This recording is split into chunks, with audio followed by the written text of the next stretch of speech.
ideas.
I'm here, kids. It's time. Live stream time. Oh yeah.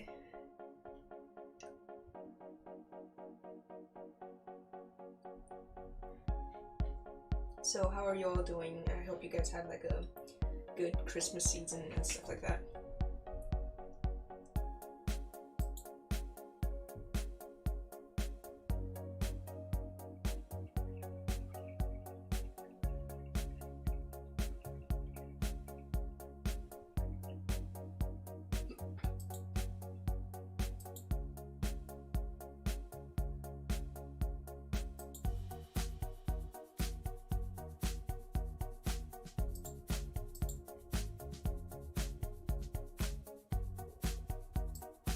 Also, I'm not sure if I'm audible, like if I can be heard. I'd say it's been a while since I live streamed, but actually like the last thing on the channel was a live stream, so it's been 2 weeks since I last live streamed.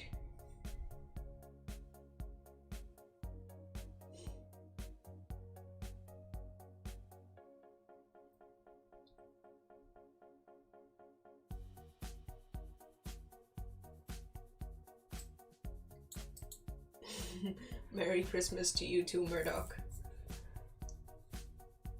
Also, for some reason I can hear myself in my headphones and that's very annoying. I hope it just goes away. Nope, it doesn't go away when I switch windows. Yay! Well, 1 second, let me just like fix my Streamlabs settings.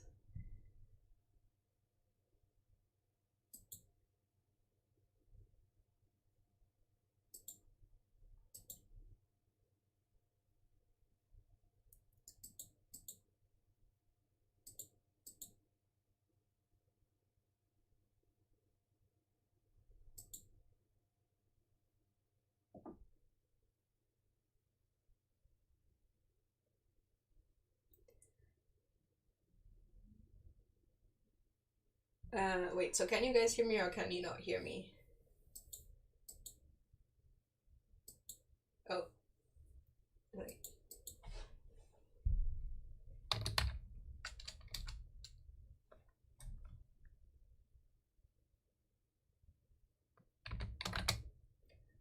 I guess you can hear me. Yeah, for some reason, usually Streamlabs is set up in a way that I can't hear, like, at least parts of the audio I just can't hear. I can set it so that I can just hear the music, but for some reason now I can also hear my loudspeaker, and I forgot where I set that. So I gotta find it again. Here, that fixed it. Can you guys still hear me? Like, if you can hear what I said after that fixed it, then that's good. Then we can, like, get to the actual live stream. I don't know why it changed my settings. Now I'm slightly concerned that it might have changed something else. But I've not really been messing around with my Streamlabs settings, so it should be fine, hopefully. Yeah. Anyway. Wolfix even Lapa, thanks. I'm glad my videos could be helpful. Okay, wonderful. I can be heard. I have Blender open. I have the sculpt. Wonderful. Stuff's working again. Also,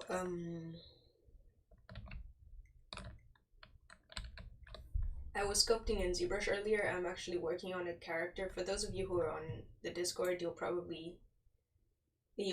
have seen like one screenshot I sent like 2 weeks ago or something. Let me see if it's even there. No, I haven't actually sent a 3D, like shared a 3D work in progress on Discord, or have I? Yeah, I have, but it's like a relatively old one. Anyway, you'll know I'm working on a little character, like a little nymph character with sort of mango leaves. So yeah. Also, I hope the volume is better now. My microphone was like twisted around.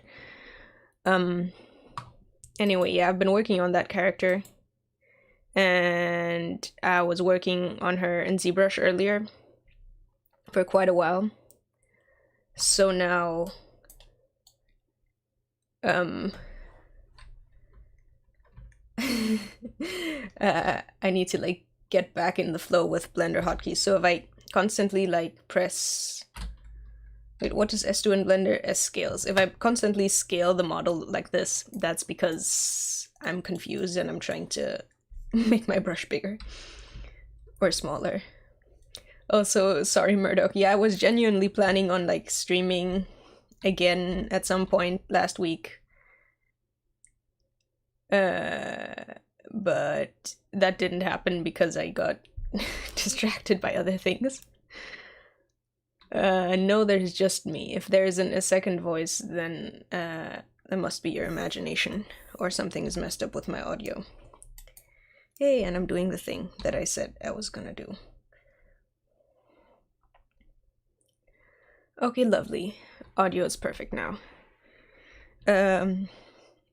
Only took like 5 minutes, so good enough, I guess. Oh god, I literally just said that I would accidentally keep pressing S, and you'd think that would make me pay attention to it and not do it, but it did not.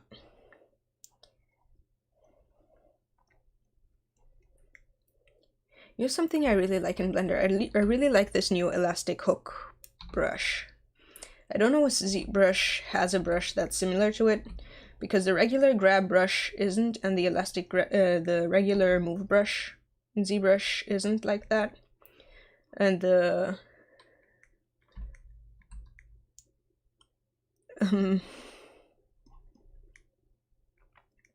elastic grab brush, elastic move brush isn't like that either. I don't have a sister Murdoch.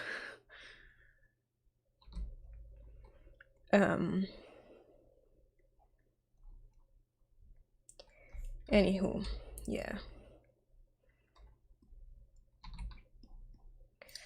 I might have to like dig through the ZBrush brushes and see if there's something that has a similar feel. I just like how sort of organically it deforms stuff, moves stuff.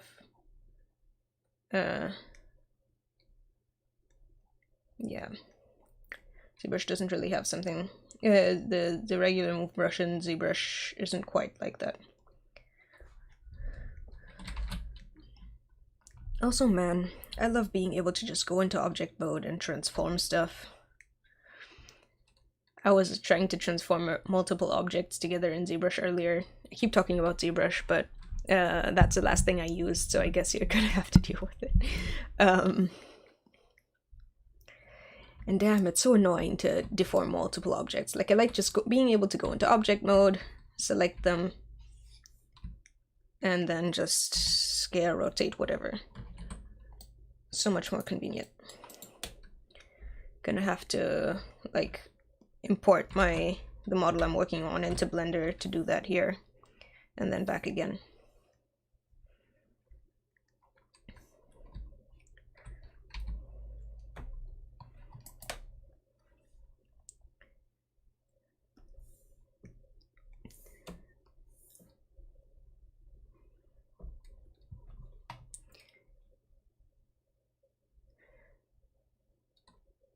Harley Q, thanks. Murdoch says I hate ZBrush. Understandable. I hated it too when I first started it, but there's a couple of things that are just, for sculpting characters like this, just better than Blender and faster than Blender. So yeah, I felt like it's something that was worth learning, and for most of my characters it is genuinely faster to use. But I have, if you see, look up here, I have the Gobi add-on, so I can relatively quickly switch back and forth. But yeah, part of the reason I am sculpting in Blender for this video is just because a lot of people, more people just have it. And I think more people are interested in seeing like YouTube content for it, or like there is less YouTube content for it. So not like there's that much ZBrush stuff on YouTube actually. But yeah.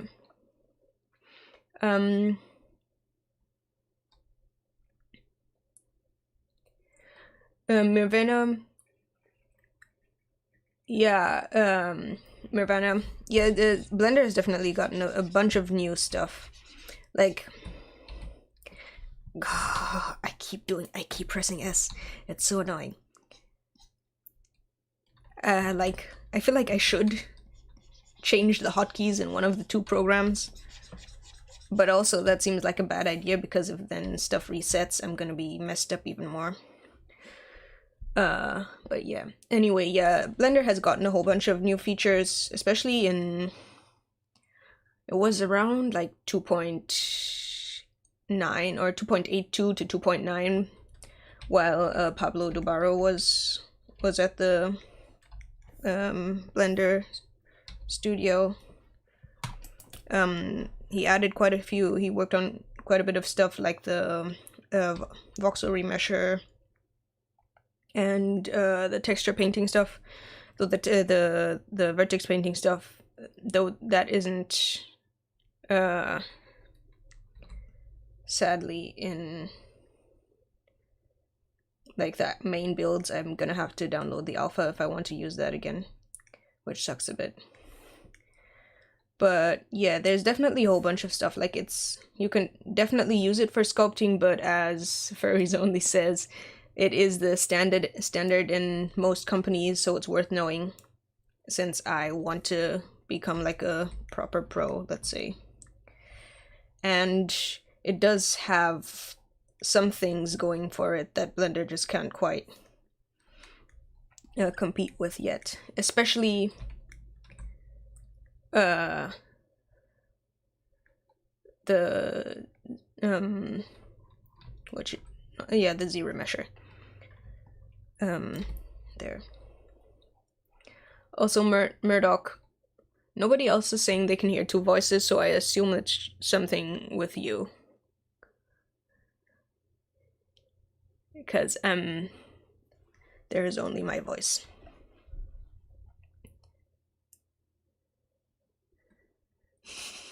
You have your own company, you're smarter. And you waited for 2 weeks. Well, I took a break for Christmas. I say I took a break for Christmas, I mostly took a break for Hades. I got very addicted to playing Hades, that one game. And I was still working on art, but I didn't finish one thing to the point where I could make like a time lapse for it, so I didn't upload that. And I think I was just busy in the evenings with something, so I didn't live stream. Didn't feel like live streaming, or didn't get to live streaming. Plus I traveled over Christmas, so wasn't gonna live stream on Christmas Eve or Christmas days, or like the days after, since I wasn't there anyway. I'm not quite happy with her face yet. I like the face on the old sculpt I made for her, made of this character, but I feel like it looks a bit too round, like a bit too chibi, kind of. Like looking at actual rabbits, their nose comes out way further. They don't really have this tiny defined snout the way like people tend to draw them on stylized bunny characters. So I'm kind of trying to find a way to balance the two, so she still looks like a bunny or a rabbit, but sort of has the right vibe. I don't really know how to describe it properly.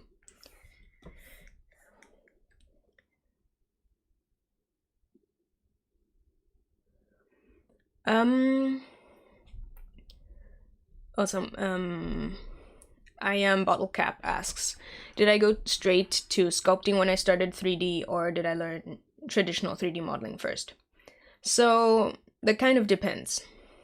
The very first sort of introduction I had to 3D was ages ago when I used SketchUp.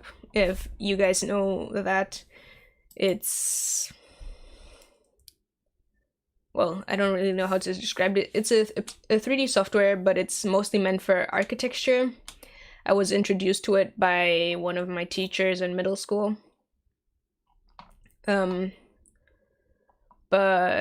I used it for a while and it was fun because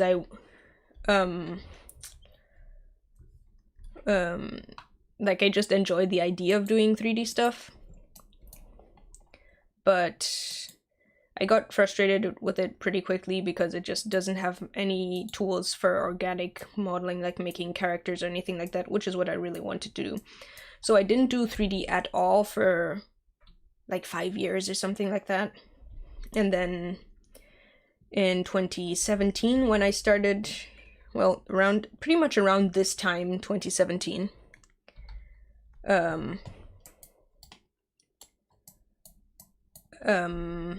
what was I going to say? Oh yeah, I think the very first thing I did in Blender was actually sculpting. Didn't turn out good, but it was this exact same character actually, Lilac. It looked very bad. They're like terrible. I was actually looking for it last time on stream, but I wasn't able to find it, sadly. But I think I've tweeted about her before. I want to see if I can find it on my profile. I shouldn't interrupt my sculpting for this, but I kind of wanna, so... let's see if I can find this.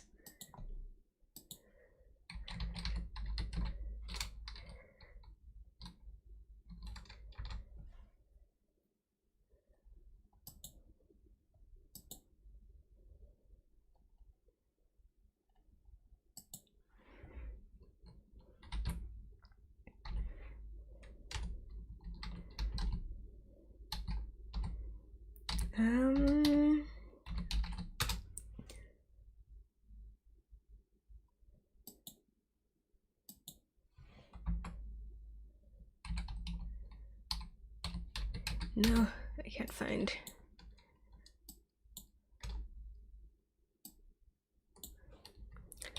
Shoot, I typed in my own username wrong.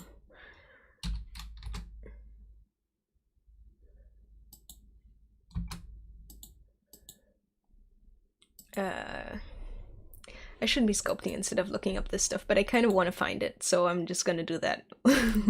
Give me a minute. Or like 5.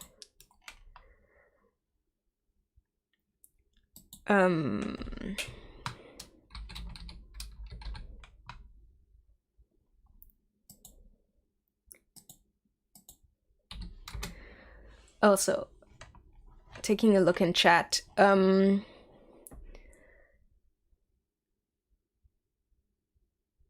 Harley Q says, SketchUp is very convenient for making building. Oh yeah, definitely. Buildings were great there, but as soon as you try to make something like a sphere, that's where you just started failing. Angry Teapot.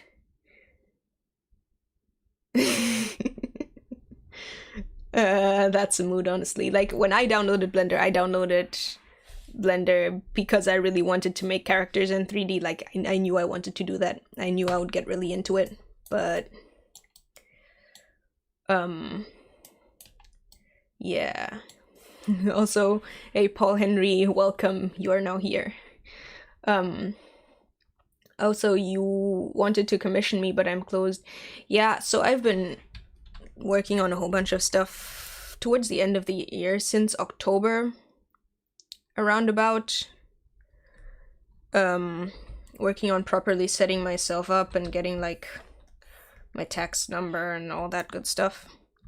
And like right now I'm waiting for the tax office to get back to me about my tax number so I can write invoices. And then once I'm able to write invoices again, then I'm gonna open my commissions back up. Pretty much. So I'm hoping that's gonna be like at some point at the beginning of next year. Hopefully, if they don't get back to me in the first week of January, I might just like open them up still and start working on some stuff and like sending invoices later. But yeah, I want to take commissions. Just there's like business stuff that needs to fix itself before I can open them again. I like the eyes on this new version. I do not like the mouth. The mouth is no good. Gotta fix that. Paul Henry, my first sculpts were quite trash. I have the advantage that like I've been painting before, so I can kind of see when stuff is wrong. But like, so I can kind of fix stuff more easily and stuff like that, but it took a while to like properly get into it and get like good at sculpting. I don't think I have any of like the really bad sculpts on my channel. because I started the channel in 2018 and I started sculpting in late 2017. So like the really, really bad, really, really early ones are just not there. The earliest thing I think is, again, Lilac. One of the bigger 3D models I made, but only turntables of her. And then like the first sculpt on there, the one dragon, is pretty mediocre. It's really detailed, so it looks better than it actually is, but I could probably do better now. But yeah, it's the point is that it's taken a lot of work. Like, it didn't just come out of nowhere. Angry Teapot, is it like the IRS? I mean, it's the German version of the IRS. Wordy Dirt, those eyes are very good, thanks. Paul Henry, yeah, watching sculpting videos is useful early on, just to get like an idea of the tools and an idea of different workflows. But for me personally, I found that the best way to learn is just to try it, like sculpt a lot, figure out, just get an idea for the feel of how stuff works, and then like find groups of artists who can give you critique and give you advice and stuff like that. Wordy Dirt Rose does tax evasion confirmed. So far I have not evaded any taxes, really. But I'm also trying not to do in the future, if you catch my drift.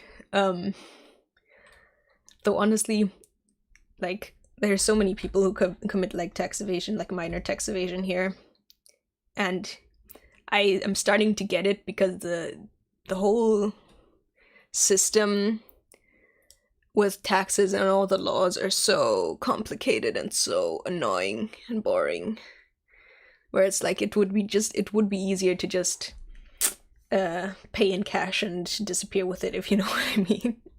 But I'm trying not to get myself in trouble in the future, so I'm not gonna do that. Anyway, read in chat for a bit. I've always wanted to learn, but then I quit. Yeah, it takes a while. It can be very annoying early on when you're trying to do stuff and it's not working out. I was fortunate enough that I started art as a very small child. So like when I started working on art, I didn't really have the, like, I was still like small and not super self-conscious, so I was just proud of everything I made. And so by the time I really started getting more self-critical and stuff like that, I already had sort of the baseline skills to not completely give up, but it can be hard. There are a lot of people who start art earlier and who start art later and get really good, but it's definitely like a hurdle to not give up when stuff isn't working out quickly. Murdoch, maybe white points. Well, that's highlights. That's something for shading. It doesn't matter yet. I am bottle cap. Started transitioning from 3D modeling to sculpting, and learning from real clay could help a lot. Yeah, I imagine it could. I should really like take a look at sculpting videos and stuff like that. I have a tendency to just stick to digital time lapses and stuff like that when I watch sculpting videos. But yeah, it makes sense, like traditional stuff would actually also be quite helpful.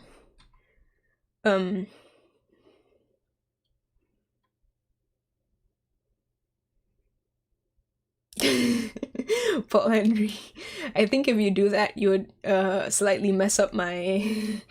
If you paid me $20,000, you might actually like mess up my my plans for my my art business.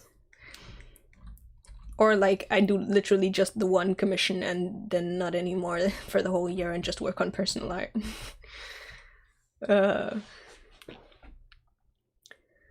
Because like if I made that much from art, I would enter a higher bracket where I have to do more complicated stuff with taxes.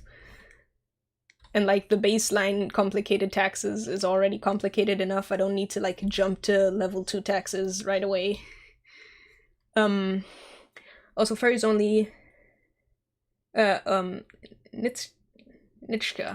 Well, have I ever tried traditional clay? Yes, for a while I did. In my city they have like by the town hall small like community center kind of thing, and they offered clay sculpting courses for a while. And I went to some of them. That was fun. I haven't gone much recently. Well, I say much recently. I haven't really gone over the past 2-ish years, I guess, because I've been more into my regular digital 3D art, so didn't really feel like going places to do traditional work, but it was fun while I did it. Paul Henry, oh, don't worry, you can save the money for other stuff. I'm sure there's a lot of people who would appreciate $20,000. Mr. John Foxy, I hope you enjoyed the Christmas holidays. I did. I mean, I don't really have holidays since I'm not in school currently, which is nice. I'm just on holiday all the time. But I visited family, which was nice, on Christmas Day. And that's always fun. Yeah, we didn't do it last year because of Corona, but this year we were able to meet up again.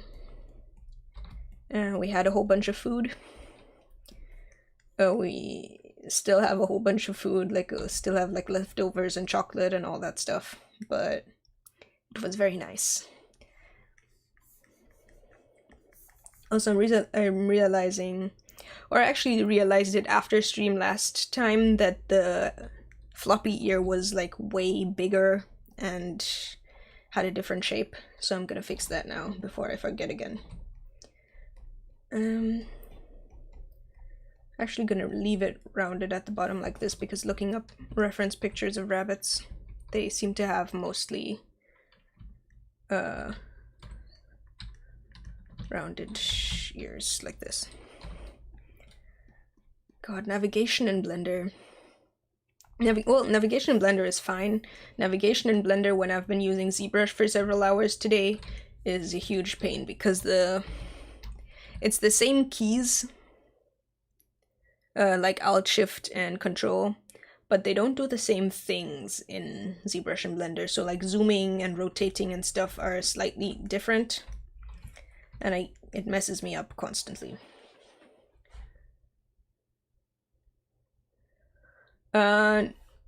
Naughty Solder, I joined the pieces together later, but I like leaving them separate at the beginning, just because that way I can move stuff around more easily.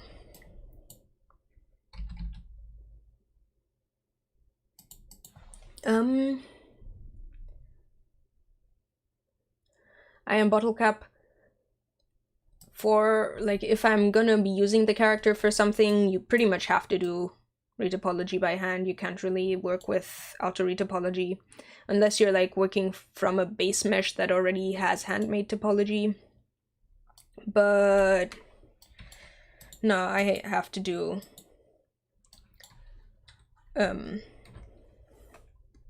manual Retopology for finished characters. If I'm just doing like a multi-res sculpt or something like that, then I use ZBrush's Z-remesher, at least when I'm working in ZBrush. Because there I don't need like a super specific topology, I just need it to be like generally even and smooth, and that's good enough for that.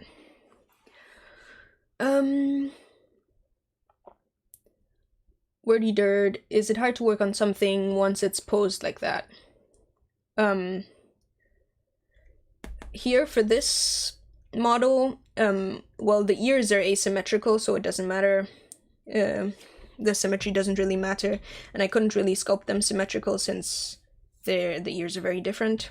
But in this case, it's posed, but the pose just means that the head is rotated a bit. So that means it still takes along its main axis, meaning the symmetry still works. As soon as I start merging stuff together, then I'm gonna lose my ability to mirror, and then that's gonna be a pain. Angry Teapot, you don't have issues with navigation switching in between. I envy you.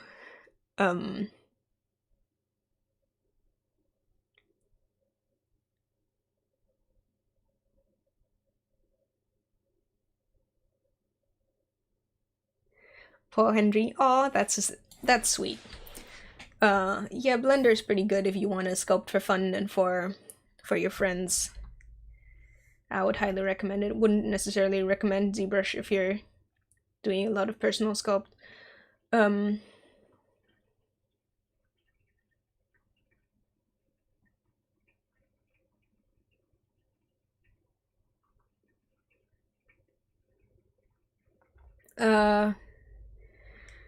Nirvana, I'm not quite sure.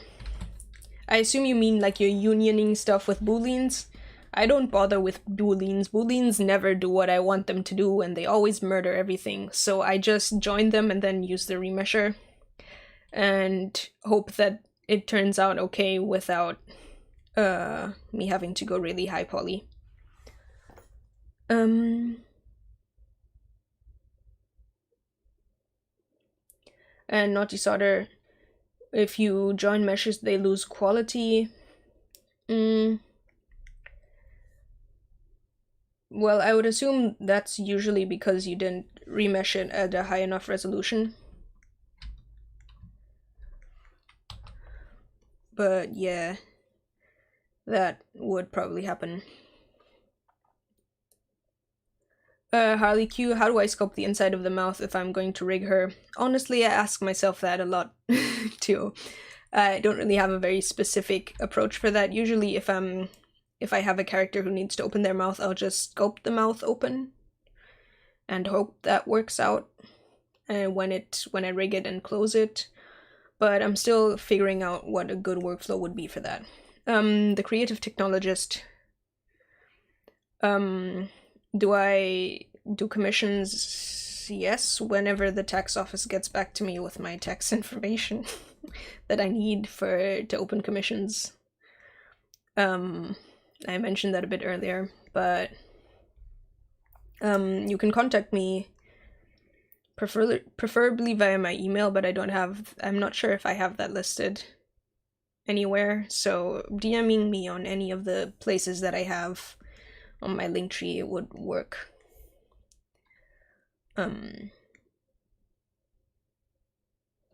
Okay, I'm a bottle cap. Do I have a quick example of how I join meshes? Okay, I can join the shoulders here with the torso. Gotta apply my mirror modifier for that. Shift click them and just ctrl+j. And then in sculpt mode, shift+r for my remesh grid and ctrl+r. That's how I join my meshes.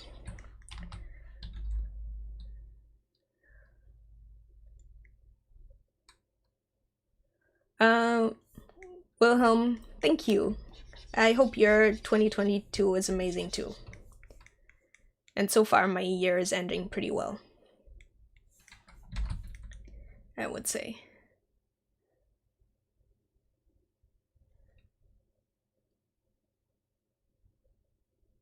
Angry Teapot, I'm glad you agree that you just need to sculpt the character with the mouth open, because I'm never sure, like, what professional people do with stuff like this.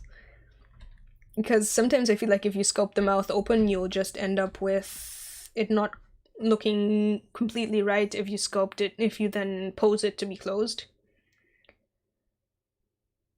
I am bottle cap. The remesh grid is a sculpt mode specific tool, yes. You can only remesh in sculpt mode. Well, you can remesh using here in the whatchamacallit object data properties tab here, you can also remesh. But then it doesn't show you the grid, you have to manually adjust the voxel size, which is very annoying. So I just do that in sculpt mode.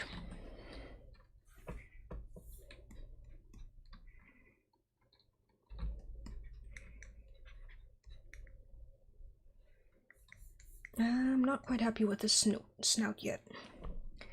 I think I'm gonna try and make the expression a bit more neutral and see if I can get that to work first.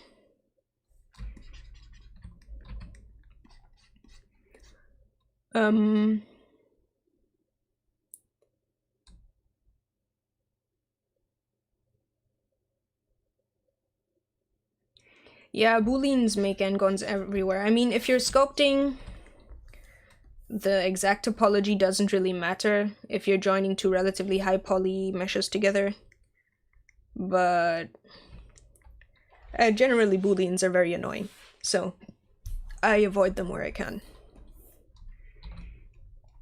The only thing that can be difficult with a voxel remesher is if you have stuff that's very close together but not overlapping, a voxel remesher might still connect them, while booleans won't.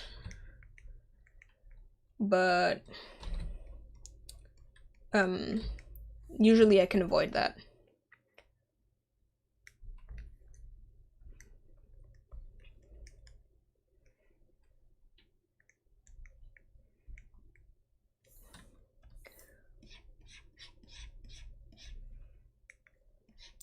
You know what, if I just make her whole face a bit longer, will that work? Like bring her cheeks forward a bit?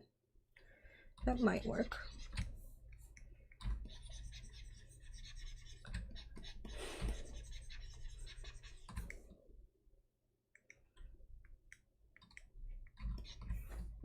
Kind of.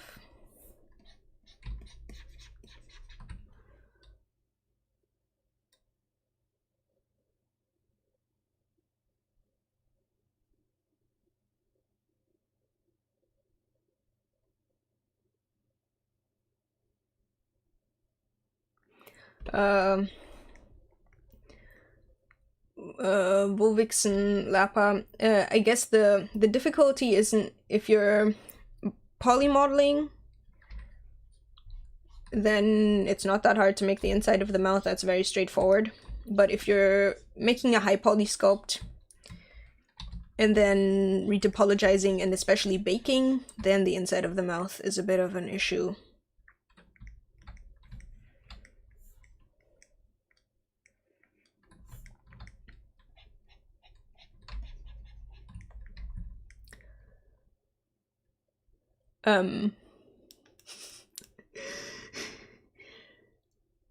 What kind of videos do you look for on YouTube or for Blender sculpting? I pretty much look up time lapses of people sculpting, not just in Blender but also in ZBrush.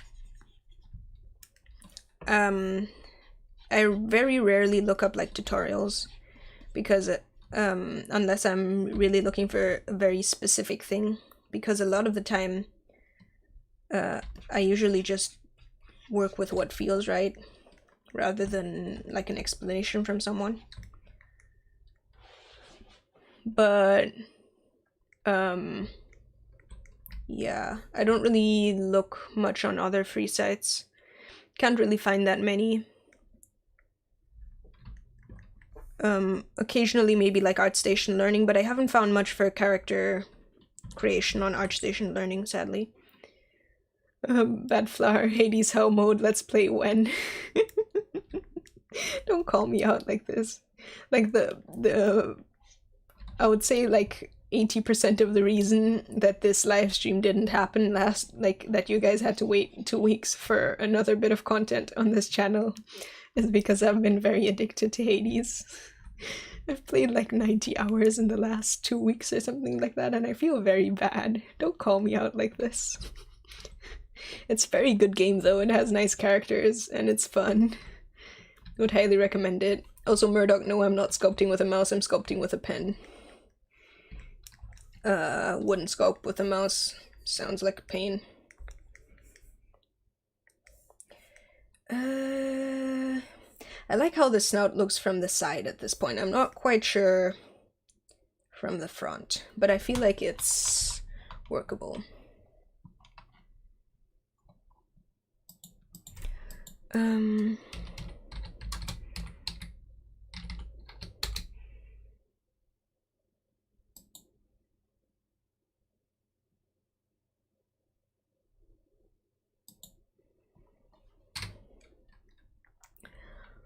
Wilhelm, yeah, it's a very great game.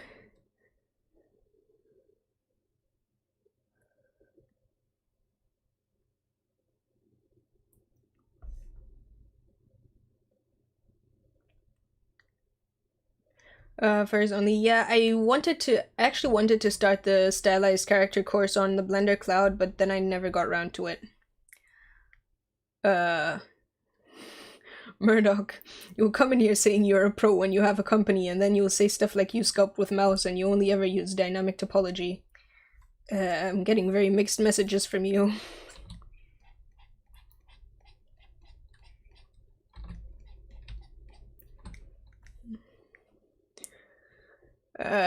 Sculpting with a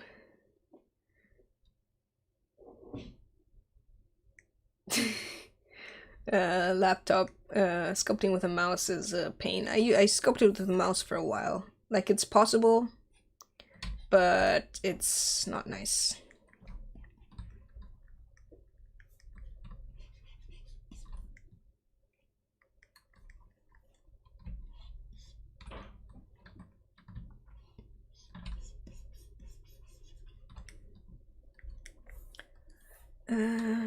I'm spending so much time trying to figure out this mouth shape, but it's like the middle of the face. I can't just leave it not looking good, you know?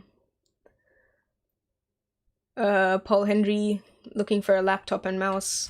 A mood. I've also been looking for a laptop, but I think you have a bit of a better budget than me, so shouldn't have too much of a hard time finding one. I usually, when I'm working from home, I just use my big ass rig that I made like 3 years ago at this point, which is very nice, but I can't take it to long places, so if I'm gonna go places I need a laptop.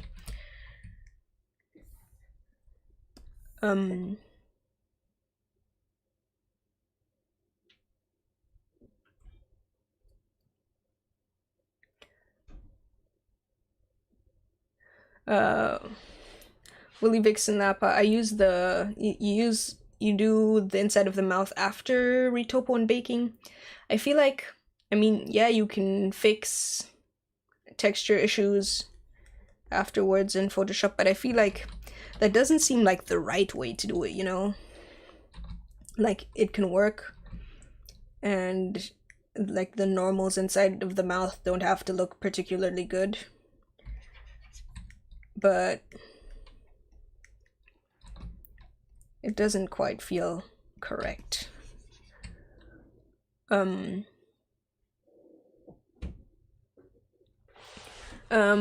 Nirvana, you've been using your Cintiq, but it's hard to move the camera. I have one of the buttons on my pen set to the middle mouse button, so I can just like hover over the screen and use that to navigate.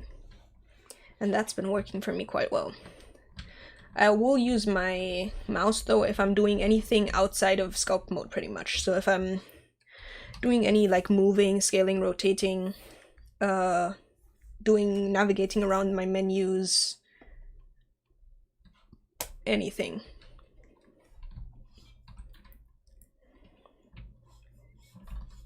But for the sculpting itself, pen is definitely better. Face is a bit too round, I think. Like, she's supposed to look cute and round, but she's also supposed to look a bit slightly angry, you know? Like, she's cute, but also if you mess with her too much, you'll get kicked and have a bad time. She doesn't really give off that vibe yet. She gives more of very friendly, loving mom vibes, I think.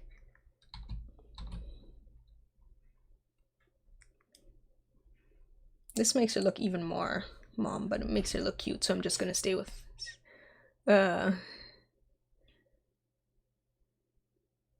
yeah.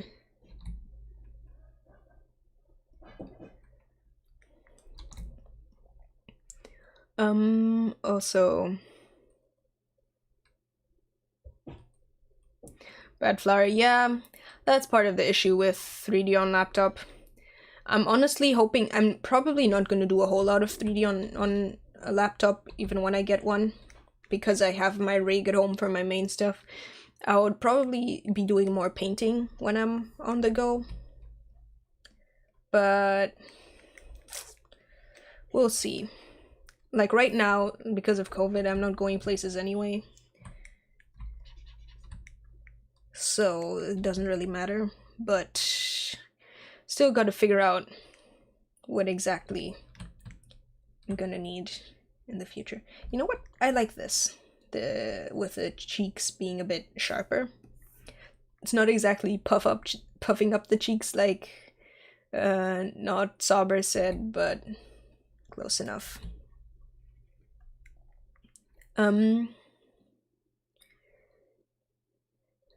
Yeah, honestly, originally I was just planning on spending like 500 euros or so on a laptop, but how much at this point I'm back to not being sure. Like, I could spend quite a bit more.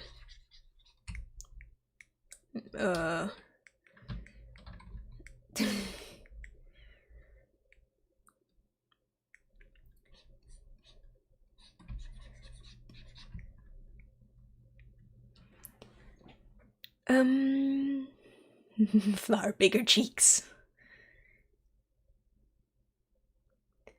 Flower, having a laptop for school is a must, definitely, yeah.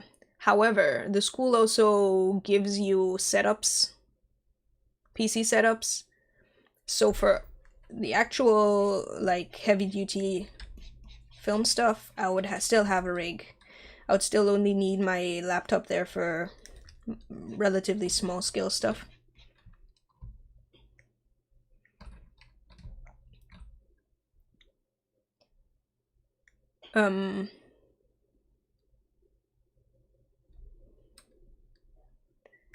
Also, I am Bottlecap says I should add a band-aid. Honestly, a band-aid would suit her very well, I think. Would have to see where exactly on her face to put it, but yeah, I'm liking the sharper cheeks.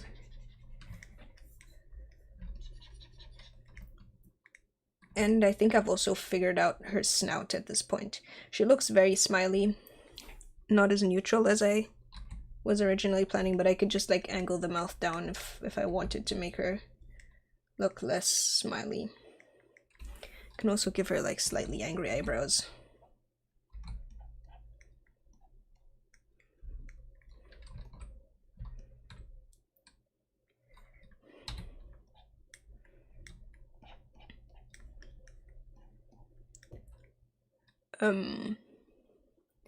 Yeah, flower. Bad flower. We're not gonna have laptops. I think from what I gather from the Q&As and stuff I've been to, you just straight up get PC, full-on PC workstations for the school. But obviously, when I'm off campus, I'll still need a laptop for stuff. But I wouldn't necessarily need like a massive powerhouse of a laptop, because the stuff that really requires that, I have access to the school computers for.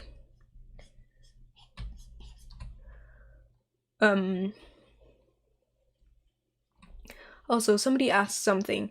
Oh yeah, Julio, sorry for not getting to you. You asked how small I remesh. It depends on when I am in the sculpt.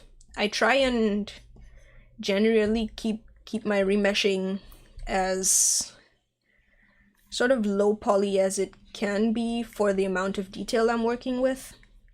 Like for the amount of detail I want to add at any given step. Because the more, like the smaller I remesh, the harder it is to smooth stuff out and stuff like that.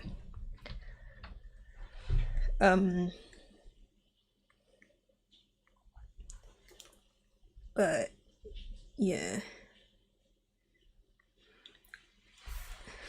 at this point I'm at what, 0.01, though that also depends obviously on the scale of your mesh. Harley Q, that's very, very rude. Paul Henry, any tips for sculpting a fox? Good question. Make sure you have pictures open, like references open for how a fox looks. Both like other 2D art of foxes, maybe 3D art if you can find it, of foxes that have a similar style to what you're going for. Then obviously also just photos of foxes. Then for the sculpt itself, I usually keep the snout and the main head separate for relatively long early on. And just make sure like you get all those proportions and stuff to look right before you get too carried away and like start putting stuff together.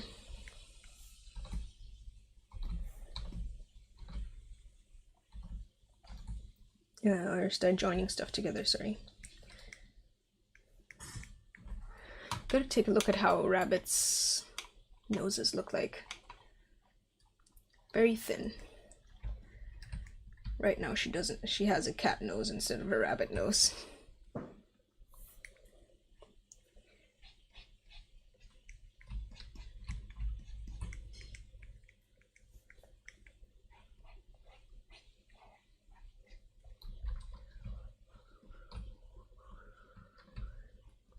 I keep pressing Alt instead of Control when I'm trying to invert. Honestly, Alt makes a bit more sense for this, to be honest. Like, that makes more sense in ZBrush. But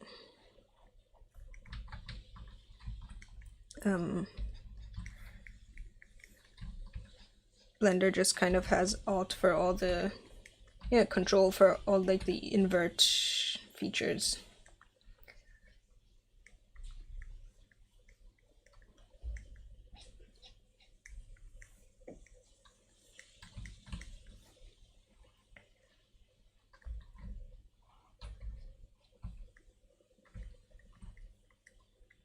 Yep.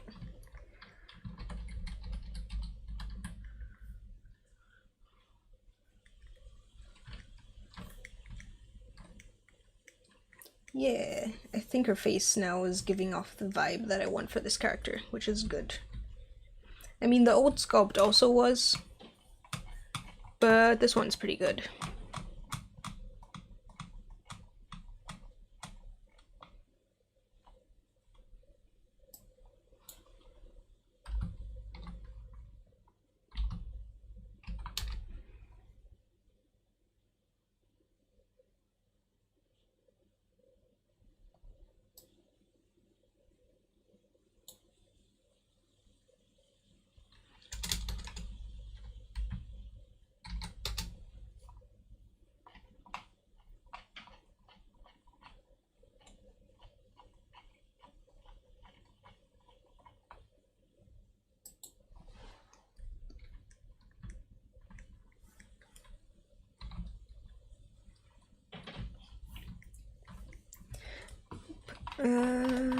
For some reason Blender randomly zooms in and I'm never sure why.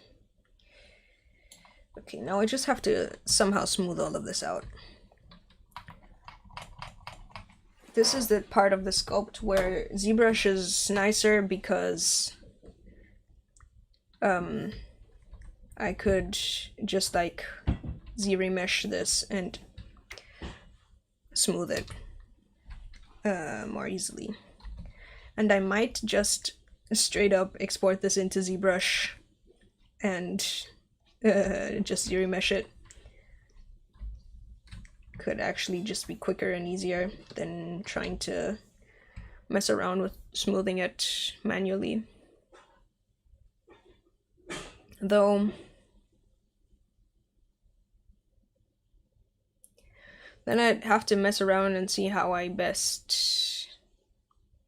Okay, would it be faster if I export this to ZBrush, Z-remesh it, then reproject, like subdivide and reproject detail in ZBrush, and then bring it back into Blender, add multi-res modifier, reproject detail, and continue sculpting here? Or would it be easier if I just remeshed it there, brought it back, and then added a shrink wrap modifier and a multi-res modifier and just continued and just like literally just did the Z-remeshing in ZBrush? Or should I just continue on and not Z-remesh? I think for now I'm just going to continue on and not Z-remesh.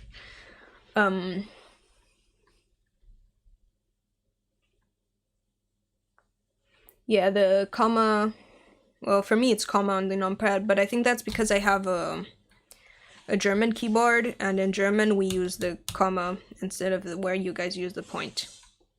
So like if I'm saying like 1.0 release, it would be 1,2, so 1,0,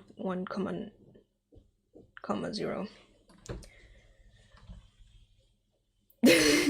Flower, yeah, I could just switch straight up this switch ZBrush. Also for its only, no, I'm not trying to reduce the poly count, I'm trying to make the surface smoother. And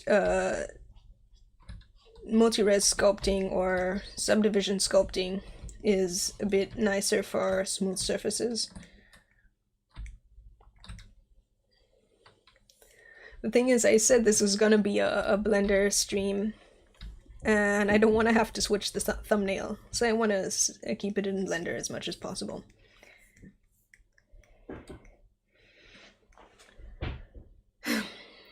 In theory, instead of Z-remeshing, my next step really would be to join together everything and then add more detail.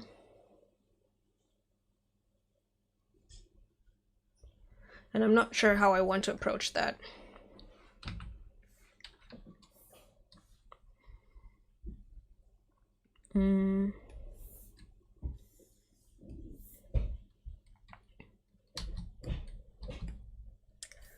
This is the thing I dislike about sculpting. It's like ending up somewhere where it's time to make tough decisions, like joining together meshes.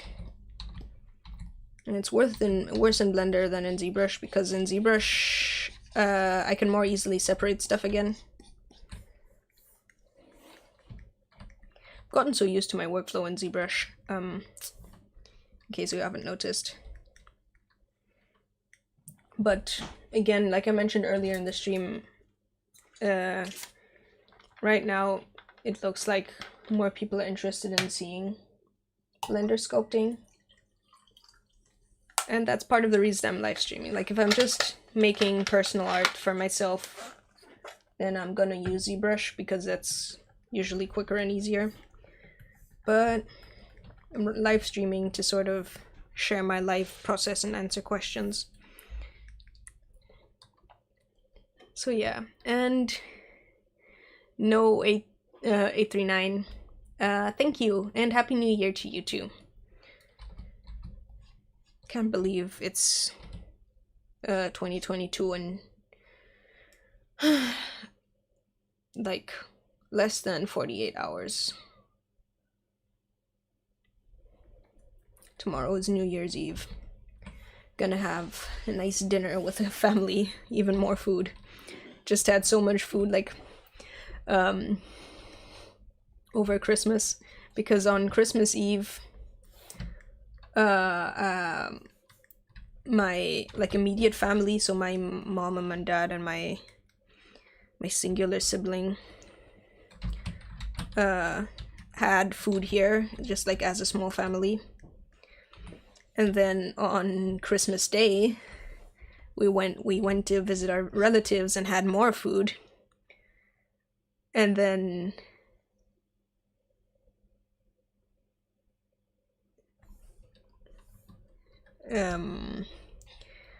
on the day after Christmas Day, we still had leftovers, so we ate even more food. Plus, there was a birthday on the 27th, and we're doing it in 2 parts because not everyone could be there on the actual day. So we had cake also on the 26th, and then on the actual birthday we had even more cake. So there's been so much food over the past like week. And you had like the 28th, 29th, and today for some normal food, like normal amounts of food. And then tomorrow it's more feasting again. Also, Flower, it sounded like I'm live streaming to share my life. I mean, at this point I kind of am, honestly.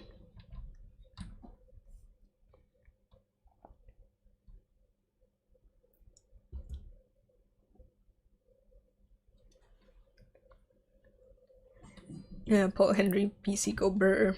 Right now, my PC isn't making noises. The kitchen is making noises, though.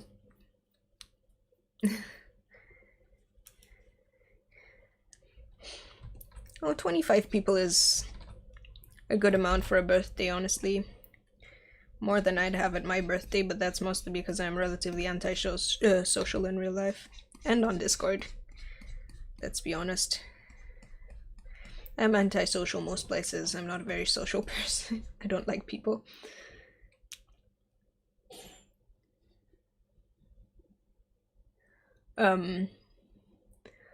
Flower food in Hades. Yep. That has been my life for the past week.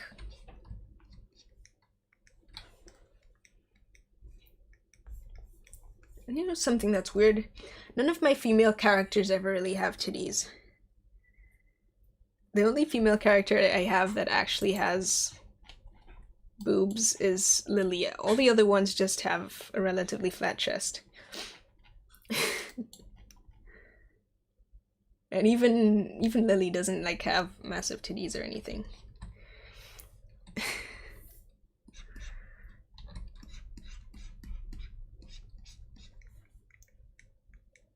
She will get some fluffy, like, fur.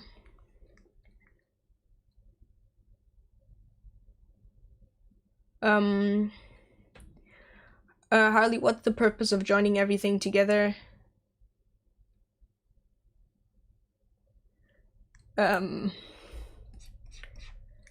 Well, it's not really nice to have these completely, like, infinitely sharp edges in between where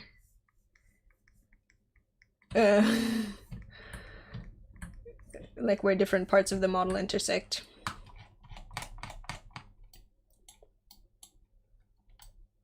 Like, I want to have smooth transitions between the neck and the body and the head and the neck and the ears and stuff like that. If I just leave it like this, it looks kind of awkward.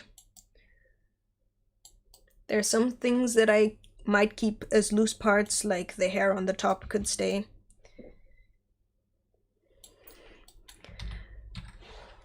And I think it's actually time to, like, break symmetry for the body.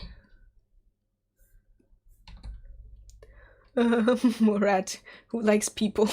People. I don't. Though I do like live streaming, actually. It always stresses me out beforehand. But once I actually do, it's nice to have people, like, to actually, like, interact with people while working.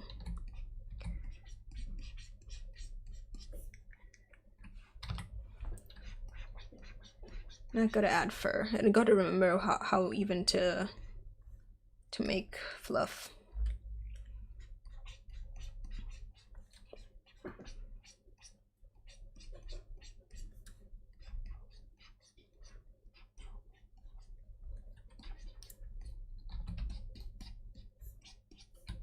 Smooth this out. And then, you know what? This isn't going half bad.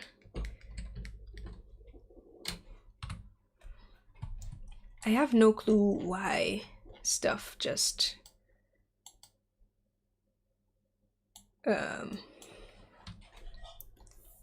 zooms in completely. I have to assume it's something to do with my pen, but I'm not sure.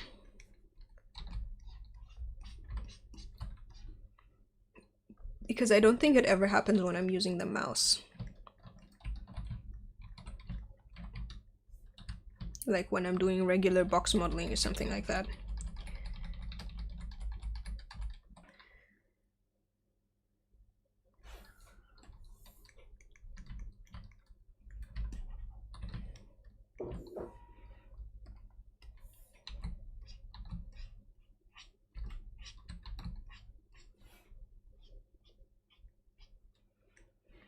God, I have music stuck in my head again.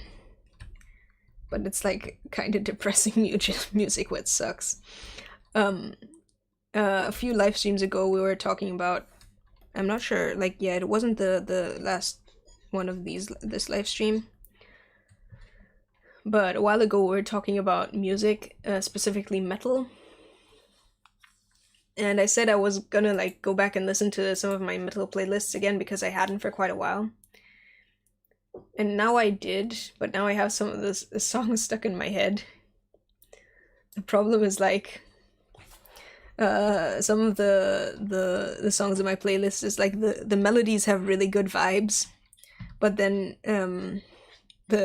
it's about some really sad stuff.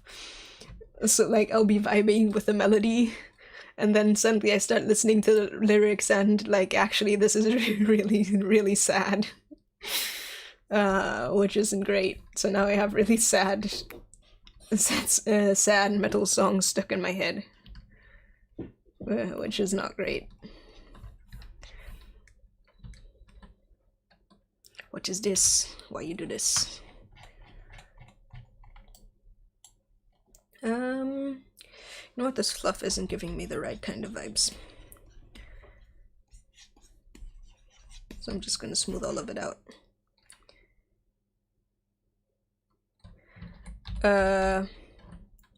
Lazar, when I join meshes, how do I smooth afterwards? I remesh, so shift+r to select set the resolution, and then ctrl+r to like actually remesh, and then I can just use the smooth brush to smooth out the transitions. Angry Teapot, Rammstein, no, I don't listen to Rammstein. Not like for any particular reason, I just never listen to them. Sabaton. It's like it's power metal, so it's always like very high energy and like fun sounding, but they're all about historical events and mostly wars, so it's like really like really upbeat, well, not really upbeat, but really like high energy, fun guitar riffs and stuff like that, and then lyrics about PTSD after World War II or something like that. Which is always something.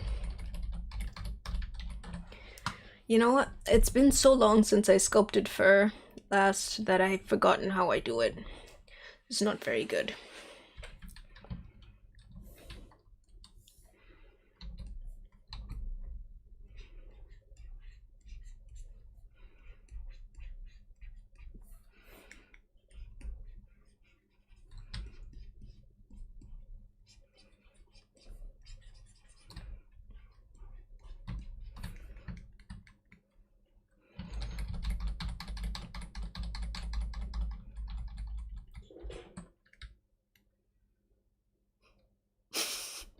Angry Tea Ponteos Volt.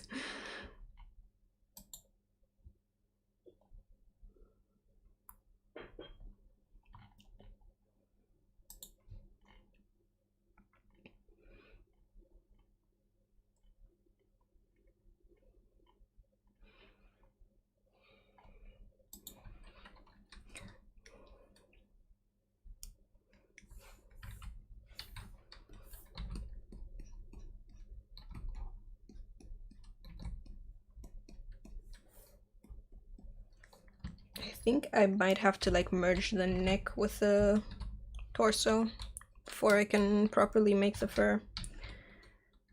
ctrl+j. Maybe make the resolution a bit lower again. Nice and smooth once again. It's like probably the most common question on my channel is how I join meshes and smooth the transition between them. It's like a lot of people haven't found remesh, or like I guess of a lot of the big Blender sculpting tutorials are pre-remesh. They're like either really old, like Blender 2.7 stuff, or they're Blender 2.8.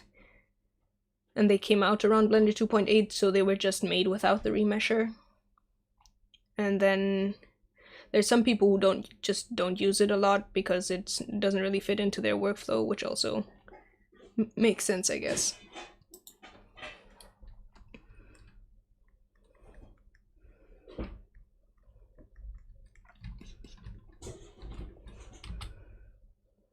I think I'm just gonna make like an extra object for the fluff, maybe? Or she could be just like a shorter furred bunny. But it seems like bunnies in general just have a bit of like a fluffy chest, like a rounder fluffy chest. Some more than others, like, wait. Here, look at this fluffy, just big fluffy chest. Even the ones that don't have as much of it is very rounded and fluffy. Even hares have a very round, fluffy chest, so gotta give her that round, fluffy chest. Flower, yeah. There are definitely a couple of tools in Blender that I did not use or did not use well until I started using ZBrush. Because, like, for example, Blender has ways to mask off and split meshes and stuff like that. And I just never used them until I started working in ZBrush.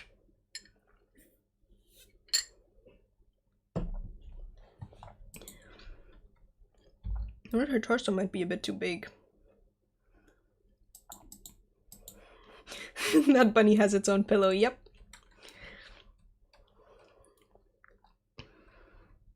I might have to actually like make more torso just to be able to estimate the size.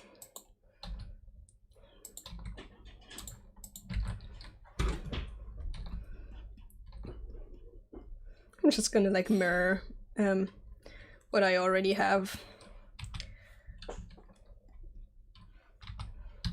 Oh, one annoying thing is that Blender doesn't really have a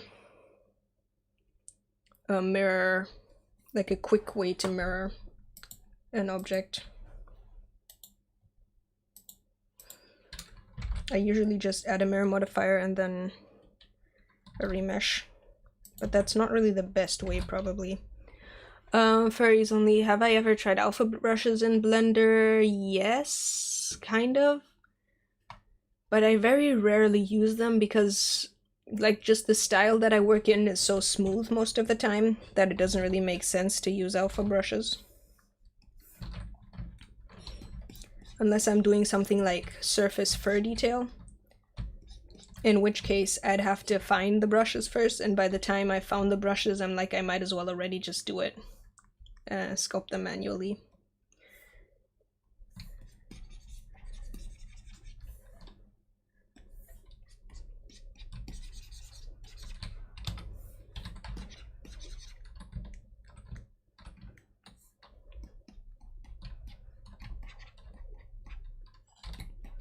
You know something I haven't done in a while at all?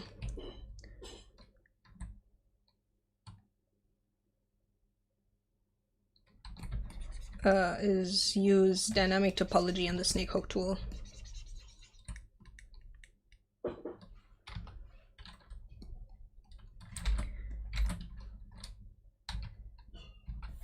If I use the mirror modifier now, how much will this mess me up?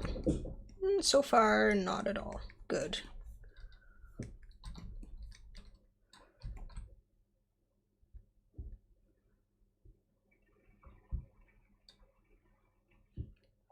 Put only the chest with a hook tool. I'm not really sure what you mean by that.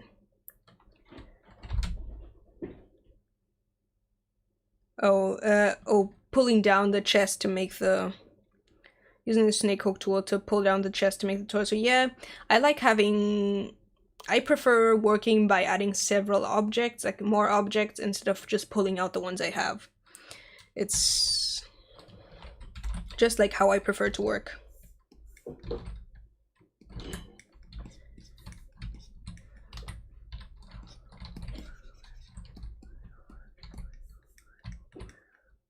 So where I have the option, I'll just duplicate one of the objects I have and move it around, or just add a completely new object rather than using the snake hook tool to pull out stuff.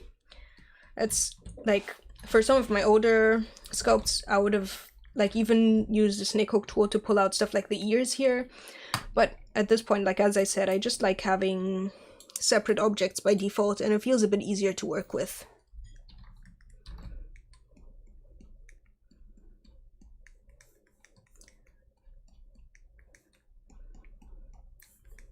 I'm not going to be sculpting a full body for this character, by the way. I'm really just making the torso so I can have a better idea of the proportions.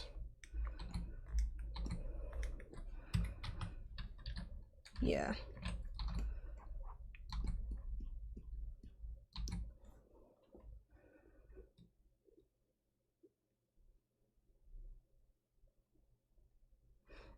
Topo is the best.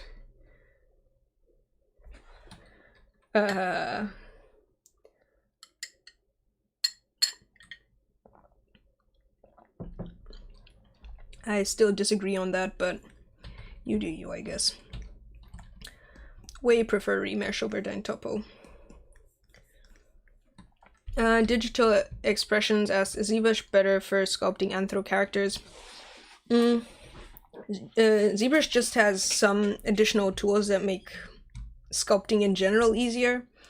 It doesn't really make a difference what kind of character you're sculpting, I don't think. Like, ZRemesher is good for being like creating a smooth surface and joining stuff together more easily and stuff like that. And you can't really do that. It's something you need for just full body characters in general, and still useful for just portraits and stuff. But that doesn't really make a difference whether it's a furry character or not.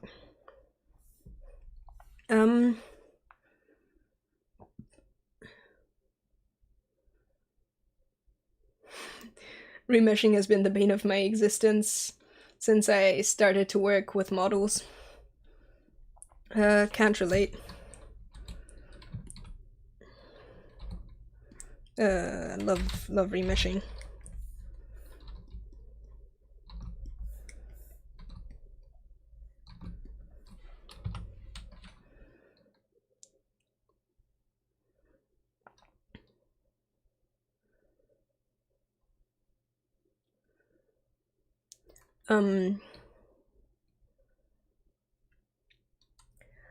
Naughty Sauber. I admire people who can box model characters. Can't personally. I way prefer the sort of organic approach to sculpting. No, the organic feel that sculpting has.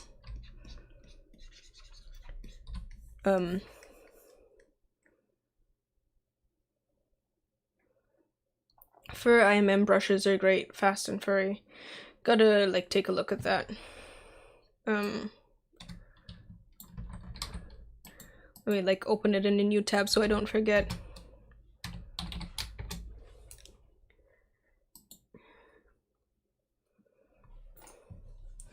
Oh, that looks pretty nice. Pretty simple though. I feel like I'm not sure if it would work with my style because I don't have such sharp edges, but who knows? I gotta like take a proper look at it. But yeah, as I said, I personally can't polymodel characters. It just doesn't work for me.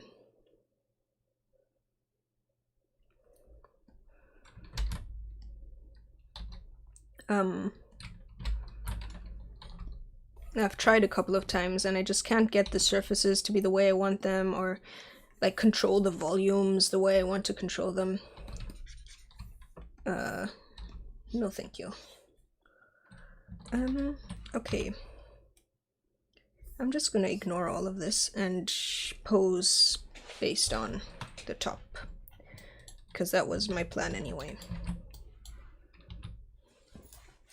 Because if I try and pose this whole torso that I'm not even gonna use later on, I'm just gonna get myself confused.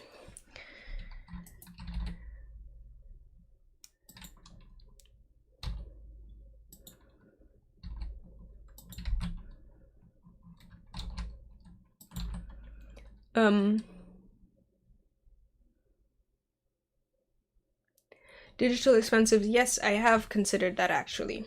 Selling furry models for VR chat. Couple of things that I do want to like get better at first is actually making a model that fully works for something like VR chat. And then I would just have to make models like base models that aren't of a specific character of mine or aren't already a commission, which I don't actually have much.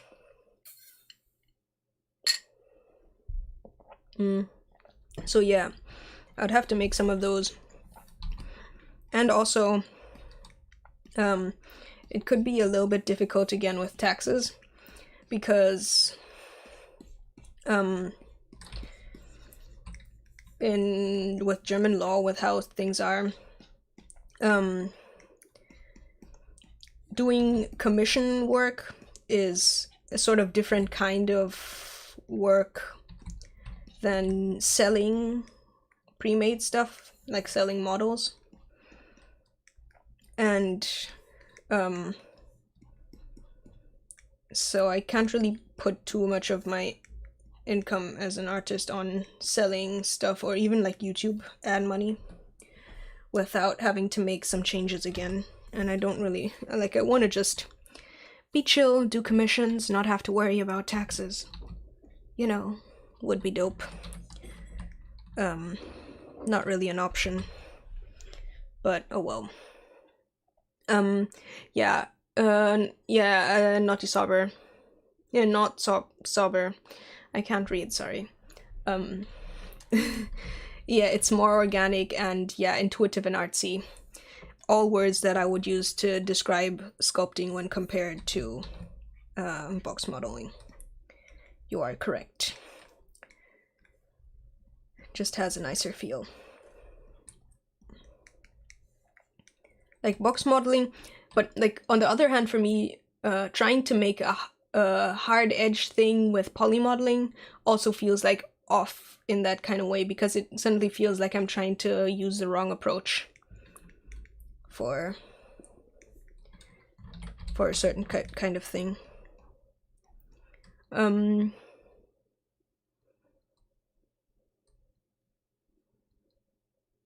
Lazar, okay, that makes sense. That there's so many outdated tutorials. Yeah, it kind of sucks. I should like it would probably be good if I made proper tutorials, not just time lapses with some voiceover, but the problem is that I really hate recording voiceover. Like, I prefer live streaming way, like, in terms of the things I enjoy doing, recording and just making a time lapse without any voiceover is probably at the very top, then live streaming, then recording a voiceover for just like a quick time lapse, and then like way down somewhere is actually writing a full script and planning out and recording the whole voiceover for a tutorial type video. And that is the reason that I currently don't have any like proper tutorials or very in-depth explanations for stuff on the channel, because I simply do not enjoy. And the first one for that is gonna be the painting I made. And the only reason is because I already know a whole bunch of people are gonna ask a whole bunch of questions about how I made it if I just post it as a time-lapse. So might as well just explain in depth what I'm doing. And yes, Flower, you have caught me. I am in fact a very lazy person who does not like to do the work. Well, I don't mind work if it's stuff I enjoy. Talking into a mic is not something I enjoy. Yeah.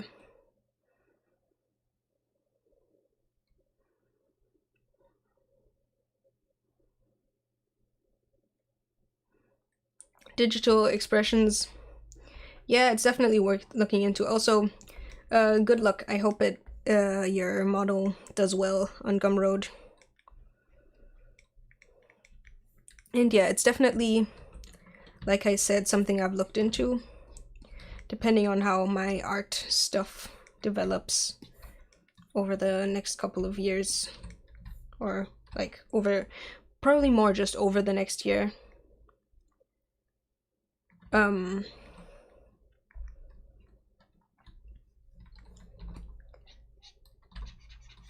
Yeah, I'll see how stuff goes, how stuff develops. Maybe I will start selling models, more models just like that on Gumroad. Who knows? Also, Lazar, don't bother making a tutorial type video. The voiceovers are plenty of explanation. Thank you. I'm glad they are helpful, despite being only voiceovers. I try and put as much of the sort of useful workflow information in as I can. But sometimes I feel like, well,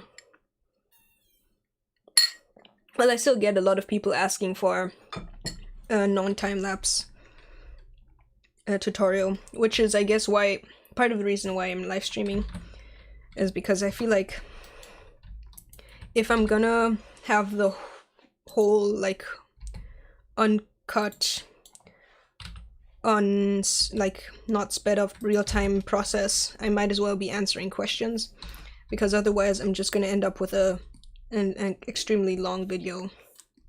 That would be no fun.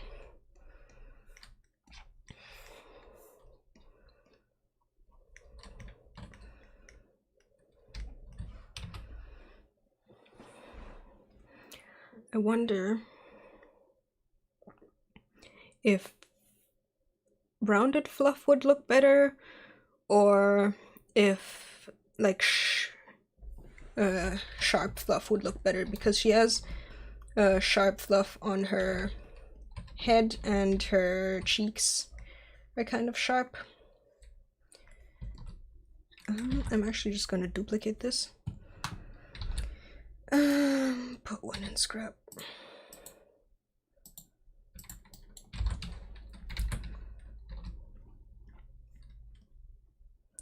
I'm gonna use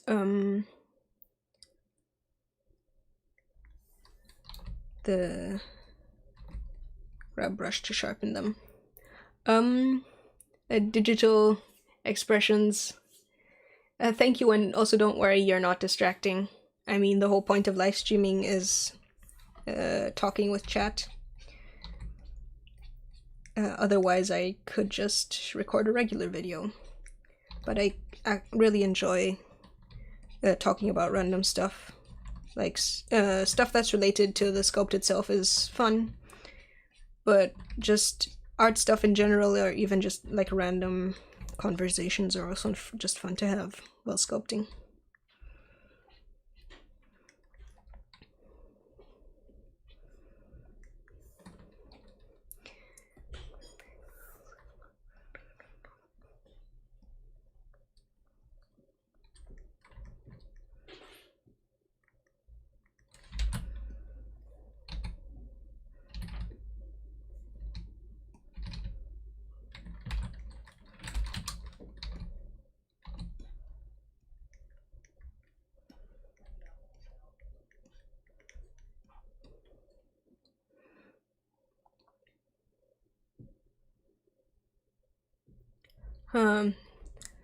Zixia, remeshing crashes Blender. Remeshing only crashes Blender for me if I'm going really, really high resolution. Though, of course, if I make like a full body character and have to remesh that high enough to get all the details in, then yeah, even for me, with my pretty beefy PC, I'll get to a point where it's really slow. It might even crash. But for the most part, while I'm still working on relatively like low detail stuff, like well, not low detail, but a relatively small mesh, like just the bust like this, I luckily don't reach a point where stuff crashes.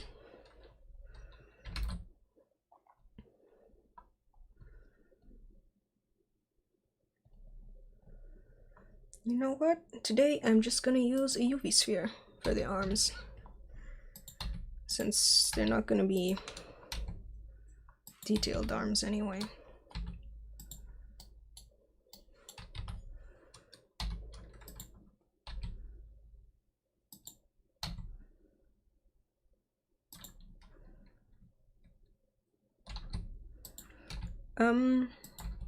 Also, an important thing to keep in mind, because this is a mistake that I make a lot, or something I forget to do a lot, I guess. If you have something, an object that you scaled, make sure that before you go into sculpt mode and do anything with it, you apply the scale. So ctrl+a scale, just so that it doesn't completely mess up. Blender will usually also warn you that you don't have uniform scale if it's an issue, but sometimes I just don't see that. Also, thank you, Podrage. Zixia, yeah, it would be worth testing how much Blender can handle. Do I ever make scenes? I want to make scenes, but I'm always so focused on making characters that I never get around to it.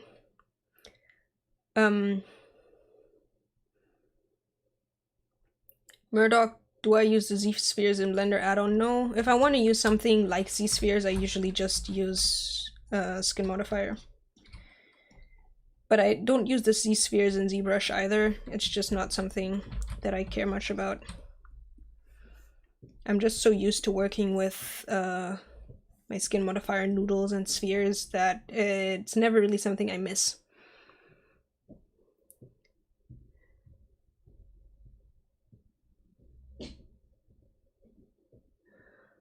Giovanni, how was starting to sculpt? It took a while till I got good results, yeah. Because it's quite, like, I painted before, so I have a decent feel for how things should look and how things look good. But even then, like, making things look good from a whole bunch of angles at the same time is quite difficult and takes a while to sort of figure that out.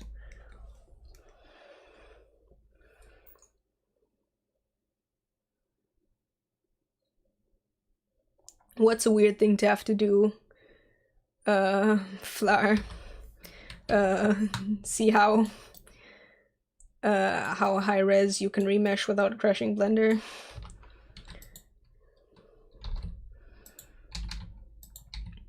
I mean, I've crashed ZBrush a couple of times by doing stuff at too high resolutions, so like reprojecting detail or z-remeshing too high.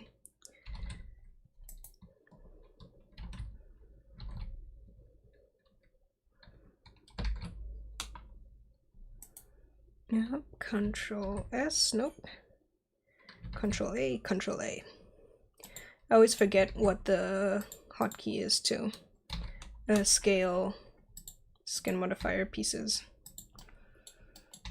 because it's slightly annoying. It's different from the one that you use to scale curves, But that makes sense again because the one you used to scale curves is the one you used to scale like regular spheres and stuff like that. Very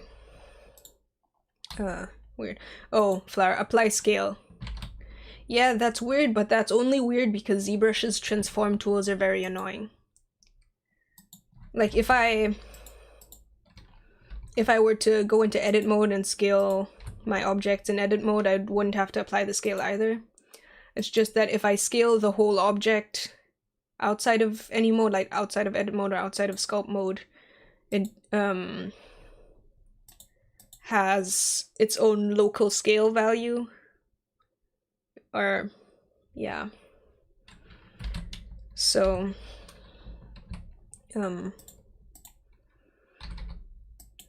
it's useful for some stuff, not that useful for other stuff. Not particularly useful for sculpting, though keeping the rotation is quite useful for sculpting, like with the face. In ZBrush, I think you can't have symmetry, like at least from what I've seen, you can't have symmetry on something like this that's tilted. Maybe I'm wrong.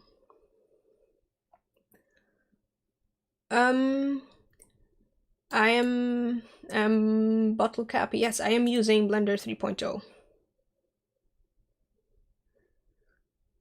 Not sure if it's the very newest version. I can check, but I think so. Question mark? Yeah. Blender.org does not seem to show me that there's any updates since I downloaded it. So yeah, I'm using the latest version. And I haven't really noticed much of a difference, but I've also not been paying super attention to it. Plus, like, since I've been doing most of my sculpting in ZBrush, I just kind of forget about how Blender's whatchamacallit is stability is, I guess.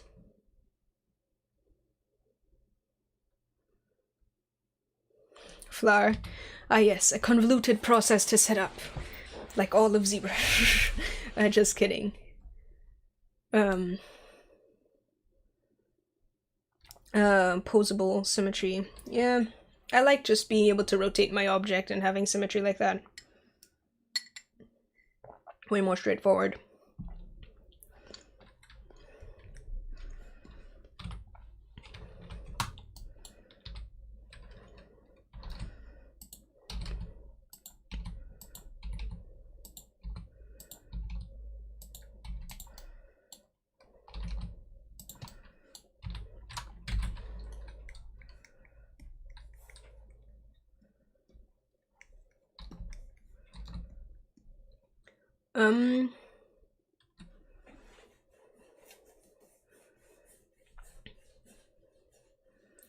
Yeah, it's so alt. It's so weird. Like Blender 2.8 was this massive update.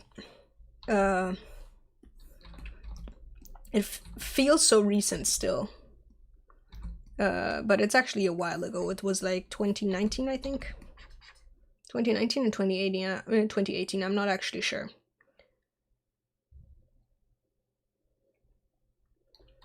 Well, I am bottle cap. I'm gonna have to try that out. I'll probably figure it out latest when I remesh this. Like remesh all the pieces together. But yeah, that sounds like pretty good.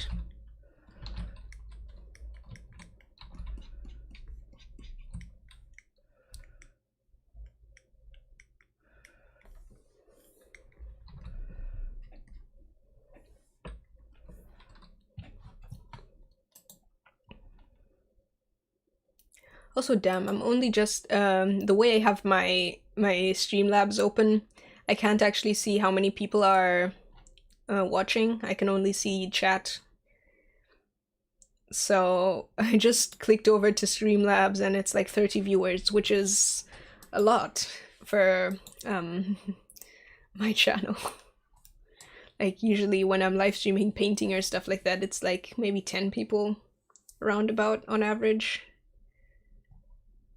So yeah, hope you all are having fun.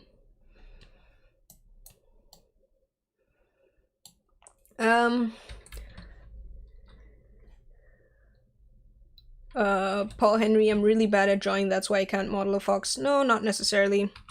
There are like a bunch of people who sculpt who can't draw at all. It's just like being able to draw gives you a head start when you're learning to sculpt. But if you just learn to sculpt, like there are a bunch of people who only learn to sculpt and can sculpt very well.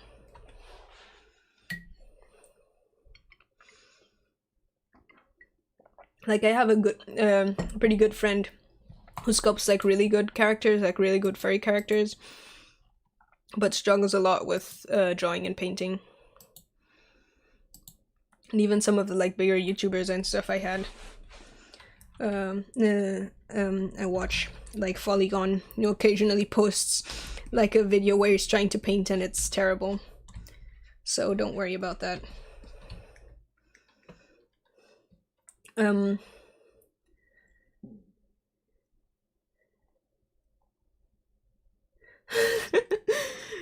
Flower, I remember, you remember a student body dropping when the UI changed though. Honestly, understandable because it was a pretty massive change, but it was an improvement. The people who left are just noobs.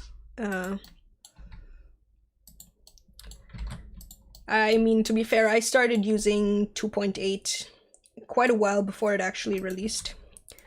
So I sort of gradually got used to the UI. I probably was a bit of a shocker for people who just got thrust into the new UI without warning. But I quite like it. It's very nice. Looks like I recently took a look at the old version, like 2.7 stuff, and it's kind of ugly, especially the gray. Like the default Blender gray. I judge everyone who has the new UI, but switch the colors to be the old gray, because that's a very ugly gray. Like if you have Blender on like a medium gray theme, I judge you. Just just so you know.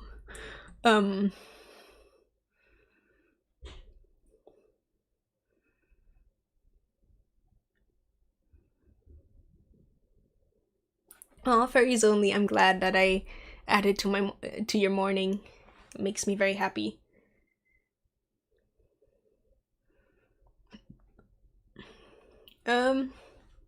Paul Henry, I mean, any reason to get into 3D is a good reason to get into 3D.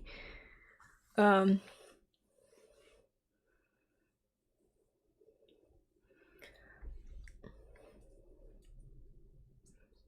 am Bottlecap. I struggle with motivation. Yeah, I can't really give much advice because for me, art is sort of just my sort of default thing to do. It's not really something I feel I need much motivation to do, because it doesn't usually feel like work. It's just like, I'm bored, might as well doodle something, or whatever.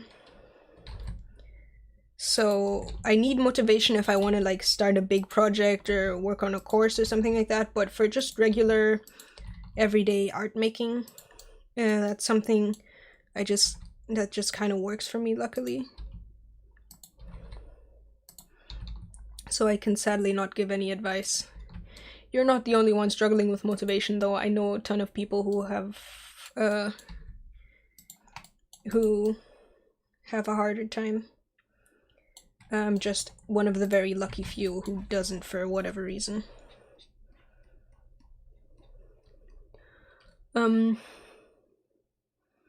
Zixia, yeah, the old UI. As I said, the UI was the audio was very ugly. Much bad, very ugly. New one took some getting used to, but I got used to it gradually because, like, as I said, I was using Blender 2.8 in the alpha versions for some reason. I'm not actually sure why I was, but I guess I just wasn't working on like a bigger project or anything, and I think I liked Eevee. Oh, true. Blender 2.8 was when they added Eevee. I can't imagine living in a world without Eevee in Blender. That's so weird. Because, like, I feel like since 2.8 I just haven't rendered in cycles at all.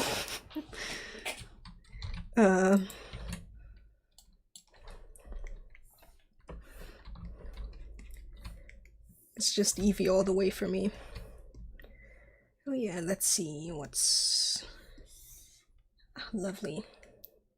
Instant fix. The sharpen mesh filter sharpen is like my favorite thing,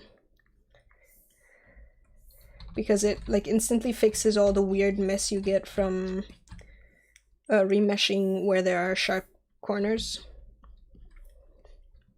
Which, interestingly, that's something like when I went into ZBrush, I expected like what's it called, Dynamesh, to be like a lot cleaner than the remesher in Blender, but no, like the remesher in Blender might actually be smoother and cleaner than Dynamesh, which surprised me.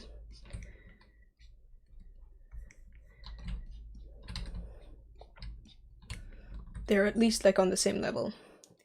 Okay.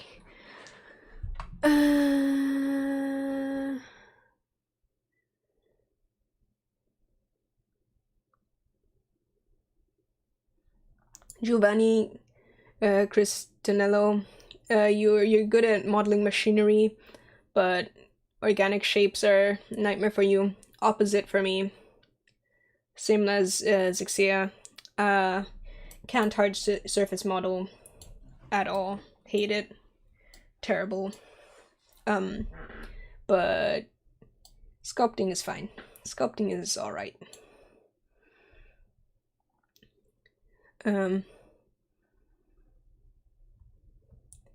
Ozzy Mars, yeah, that sounds like a pretty good approach to motivation. Just making yourself. I have that like occasionally if there's a big project that I should be working on or need to do for something, or like a commission I'm working on that I don't really feel like, then yeah, just forcing myself to do it. Maybe putting on like a podcast or some nice music in the background. And then hoping that it turns out good, and that just gives an extra motivation boost.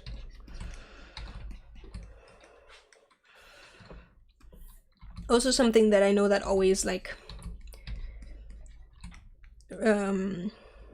sucks the motivation out for me is interrupting a project. Like if I start on something and then don't work on it for a really long time, then it's really hard to get back into.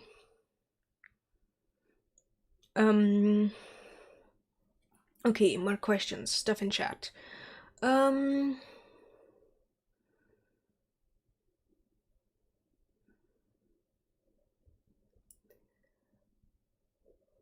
Murdoch asked if I use other software like Modbox or 3D Code. I don't use Modbox. Not really sure what Modbox does. I think it's also sculpting. I'm not sure though. 3D Code though, I downloaded recently. I downloaded it earlier today actually, or yesterday. I'm not sure anymore. But I want to use it for texture painting. From what I've seen, most of like the stylized texture painting stuff is done in Modbox, not Modbox, 3D Code. So yeah, I want to try that out because Blender's texture painting tools are okay, but I get frustrated with them every time I use them. And I tried out Substance Painter and it fixed none of my issues. So I'm hoping that 3D Code is nicer. then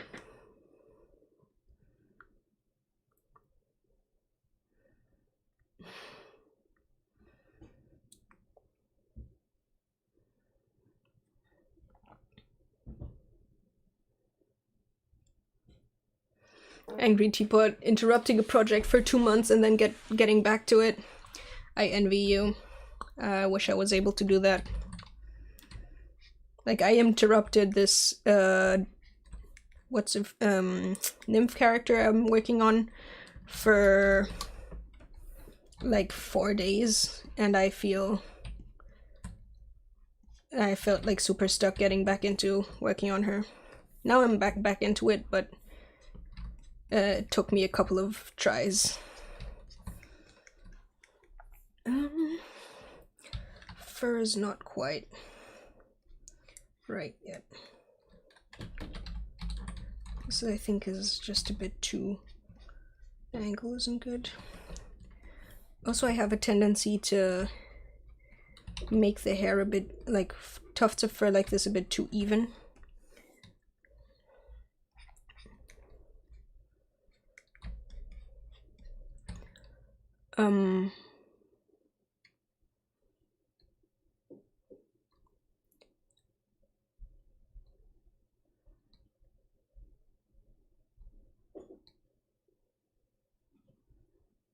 Damn, you got so into it that you forgot to put on music for 2 hours, Aussie Mars.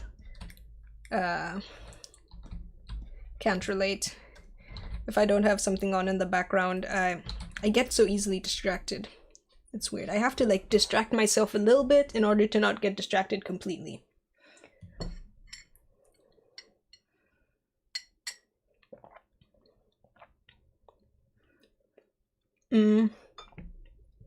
And bottle cap, what was the issue I was having with textures? Texture painting in Blender. So there's a couple of things that always frustrate me. I think the main biggest thing is the projection painting. So if I like let's say I'm painting on this torso here. If I paint from the front a line across, none of it carries over to the back. Even if I'm like way zoomed out, whoop,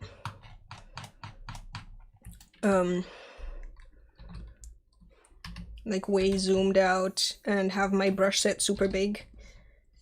In sculpt mode, you can see like it sort of carried out and faded out onto the edges. In texture paint mode, it just has like a completely sharp line and just cuts off completely, and that always frustrates me. And then there's the lack of layers, which Substance Painter has. Yeah, and the brushes just don't feel nice. Also, the brushes don't have anti-aliasing for some reason in Blender. Zero the Panda. Yeah, I tried out Substance, as I said, I tried out Substance Painter. Oh yeah, the really annoying thing I had with Substance Painter is you can't hide objects in Substance Painter.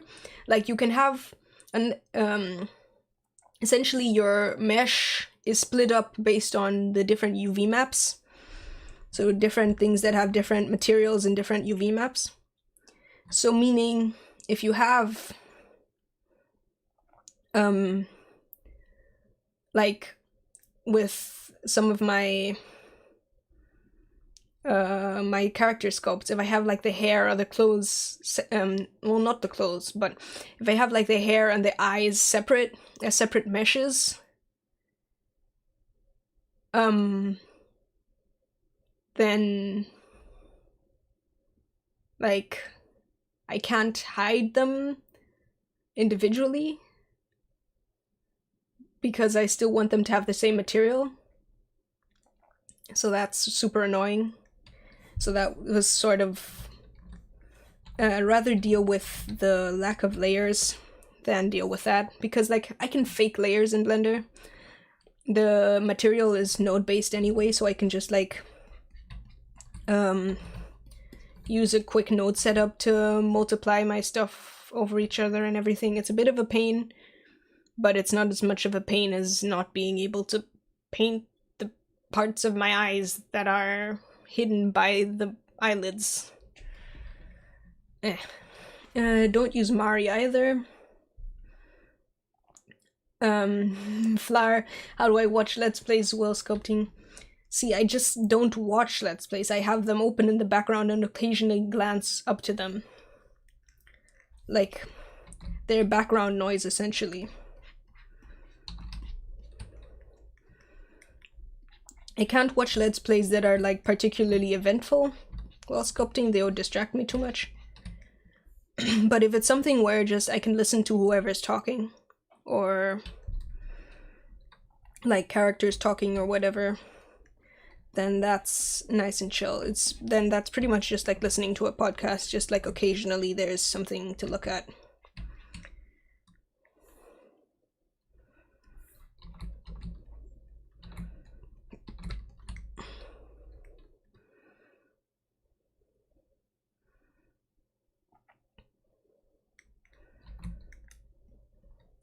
I've never even like seen much about Mari. The only reason I know it exists is because occasionally in Flip Normals, like Henning or Morten mention it. But that's about it.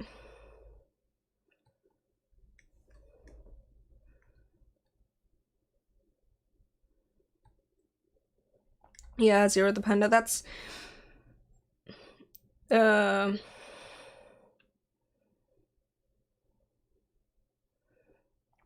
Paul Henry, how do you sculpt without drawing? I don't know. I am a drawing person. I sculpt and draw, so I can't really give you advice on that. I think it is time that I merge these two together. And hope for the best. Nope.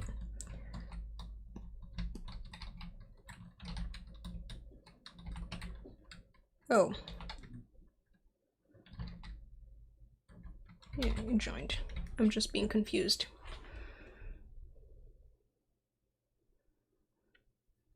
Yeah, Mirvana, the internal geometry is pretty much like the same issue I was having with multiple objects, that there's just no way to hide a part of the mesh as soon as it has,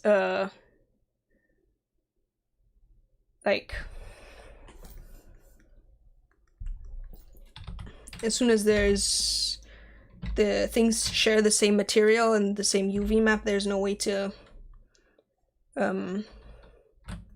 hide parts of your mesh. It's very annoying.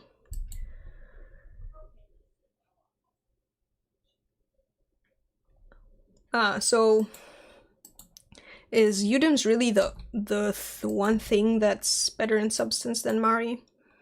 Huh. Bye, Lazar.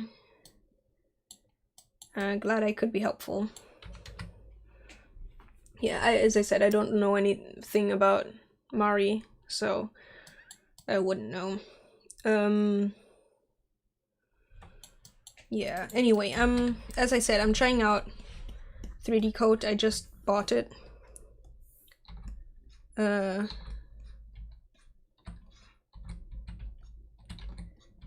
And yeah, I'm hoping, like, I'm assuming you can hide stuff in it because it's like also just a piece of 3D software, like it isn't just for textures. So I assume you can just do your regular moving and hiding of objects in there. And I've heard it's pretty good for some like retopology and stuff like that. So I'm definitely going to try it for stuff like that.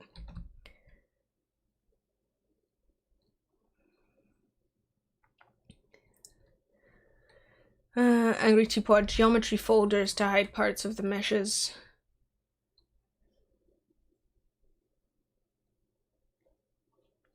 Oh, Mari had UDIMs before, and now Substance Paint. I thought for some reason, like, the way you phrased that, Flower, I thought like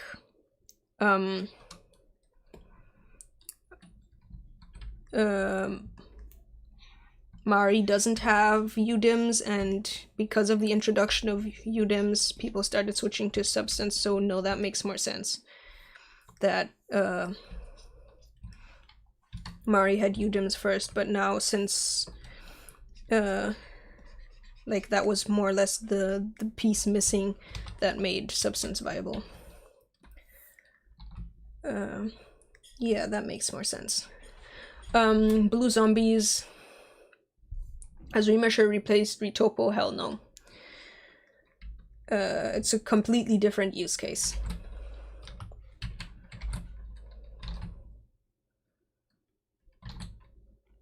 So far, I don't think there are really any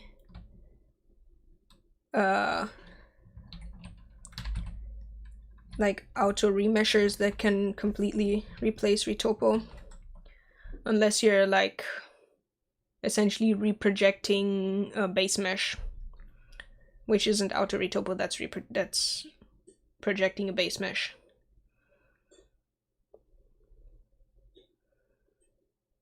Can you please repeat your pipeline? Do you do everything in Blender? For a while I did everything in Blender. At the moment I usually do most of my, like I do the blocking in Blender, then I do most of the sculpting in ZBrush, then I do Retopology, unwrap. Yeah, and in Blender again, and rigging in Blender also, like to the extent that I rig. And then texturing, yeah, I also do in Blender, but I'm trying to find something that would be better for it.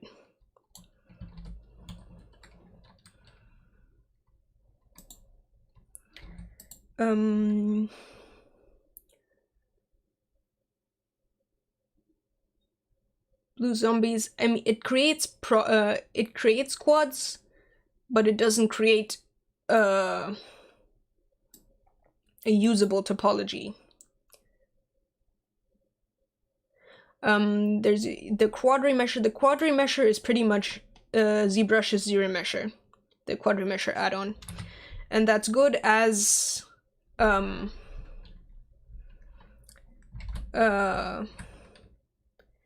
remesher, like if you're gonna sculpt with multi-resolution or subdivisions, but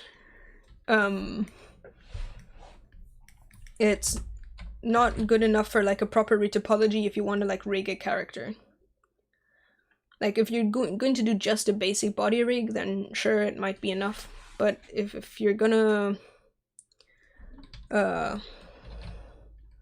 like do a proper full body rig or something like that, you're gonna need to manually retopologize.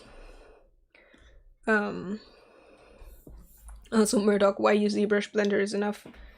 I mean, have you tried using ZBrush?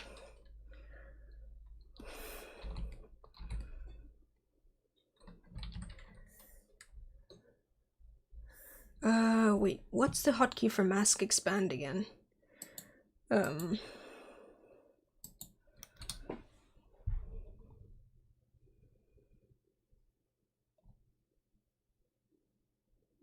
Shift A.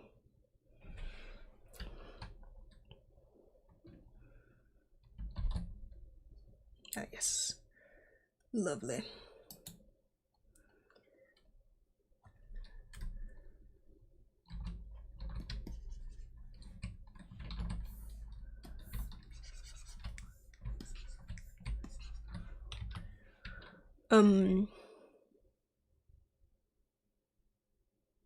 More than 10 years ago. I feel like comparing ZBrush and Blender from more than 10 years ago isn't gonna give you a good idea of how they compare like right now.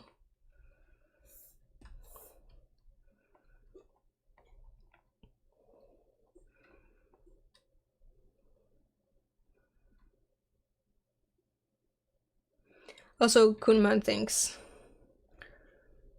I figured out what I wanted to do and promptly forgot the hotkey once again.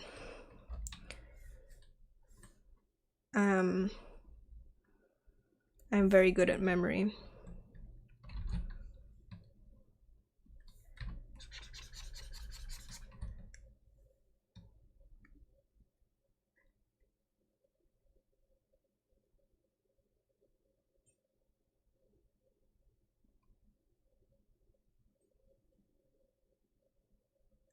Oof, flower, that sounds like a bad time.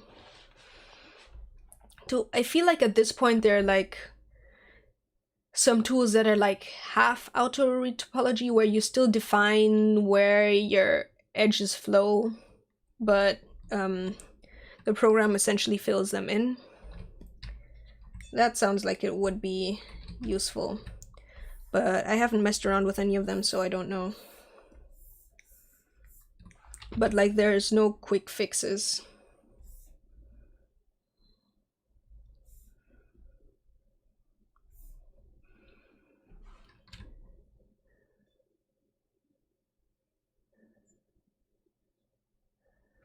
Hello, gaming gaming time with Adrian Wolf.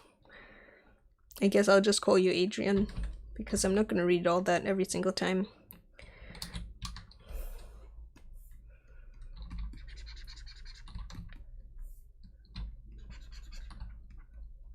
Wonder how buff I'm going to make her arms. Still got to decide that. Though you're not going to really see her arms anyway. I'm going to cut it off around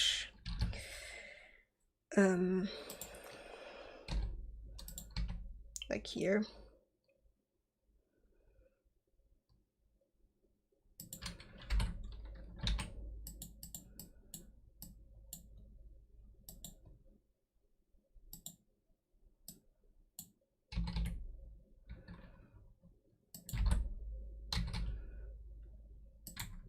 Yeah, the actual sculpt is going to end up here, so it doesn't actually matter how buff I sculpt her arms.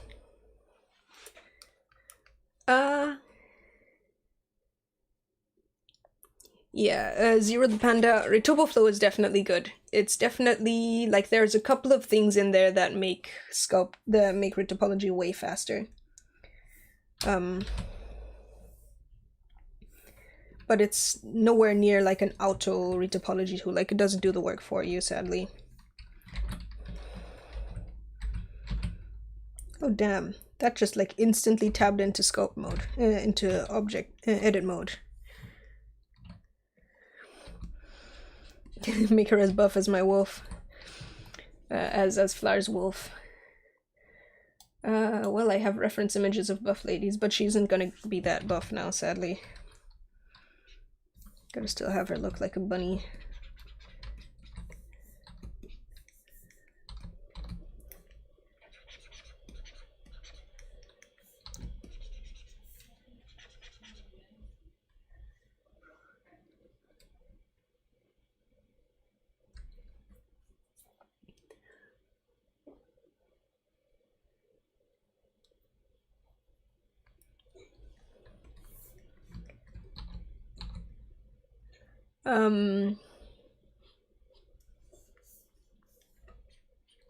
Yeah.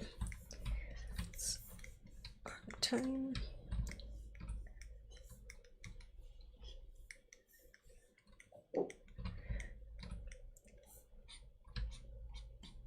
There.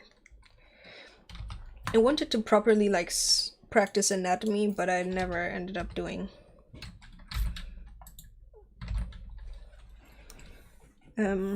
Yeah, there is like other things I started prioritizing, and turns out anatomy isn't actually like, a lot of the time if you ask people like what's like a fundamental art skill, they'll have anatomy as one of the like top things, but actually for the most part it's not actually as important as you might think. Like figuring out shapes and, yeah, for depending on like whether you're doing 3D or 2D, figuring out shapes and lighting and contrast and like composition and stuff like that is actually more important than anatomy. a lot of the time, but like I'm reaching a point where I'm starting to notice where I have no clue how a muscle is supposed to look. Blue Zombies, I'm not gonna pose and I'm not gonna retopologize and rig this character later. This is just gonna be a one-off sculpt.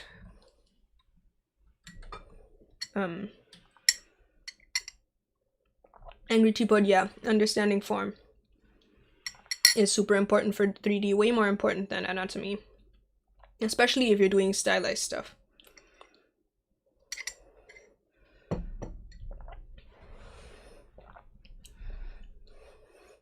Yeah. If you're doing realism, obviously you need to know exactly how the human body is shaped. Or like the body of whatever it is you're trying to sculpt. But like your basic skills are surprisingly not anatomy. Yeah.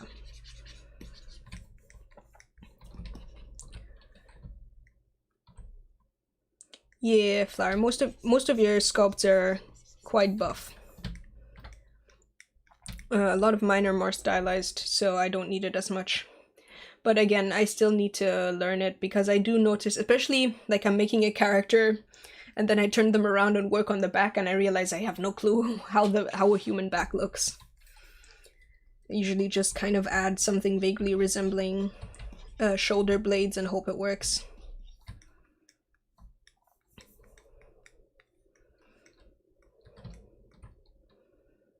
Yeah, this is looking pretty alright.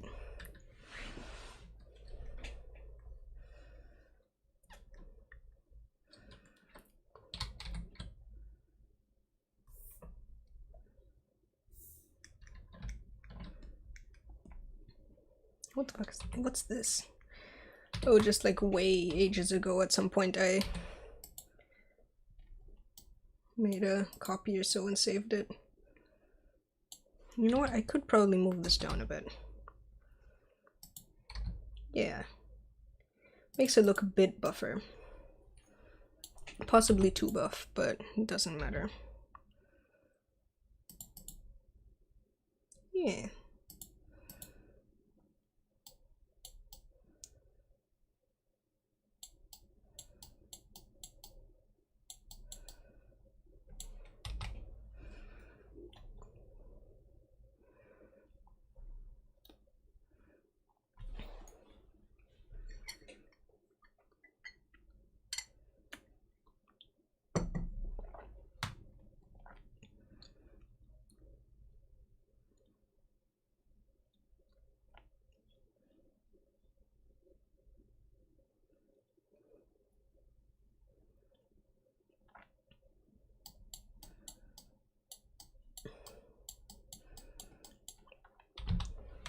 Well, don't worry, I'm leaving the VOD up, so if you don't, if you can't stay and watch, you can always watch it later.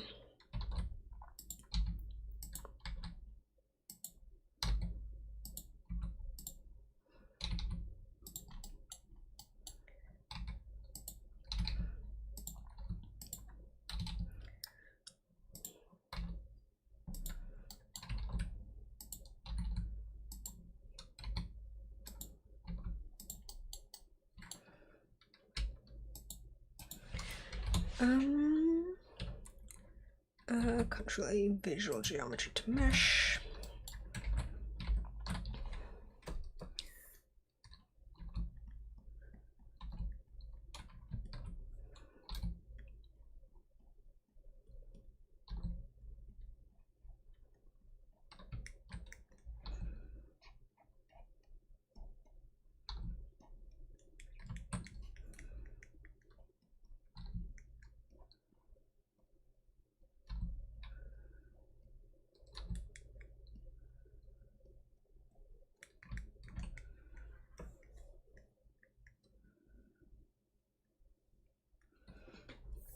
Gonna hide this thingy again.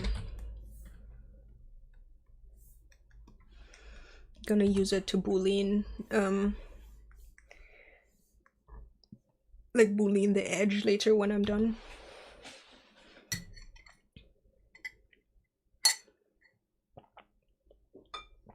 But I have to decide how exactly I'm gonna do that. But that's a thing to figure out when it's time. Blue Zombie, do I paint directly on your character or do I use UVs? Well, for this character, since it's just going to be a one-off sculpt, I'm not going to retopologize her or anything. I'll use vertex paints. I gotta figure out exactly like how I'm gonna use vertex paints. I'm probably gonna download the alpha, whatever alpha there currently is, and use the sculpt mode vertex paints there, because they still haven't been added to the main branch.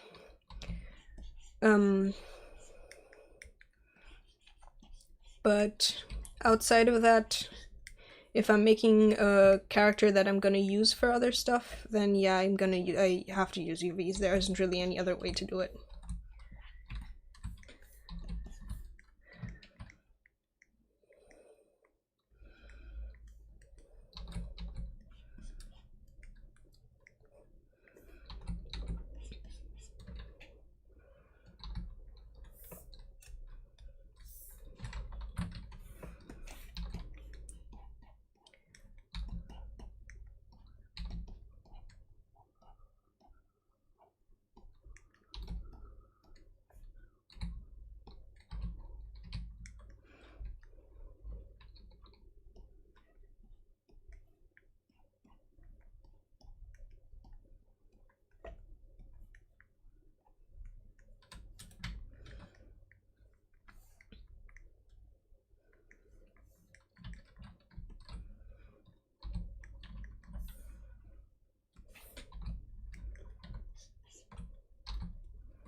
No.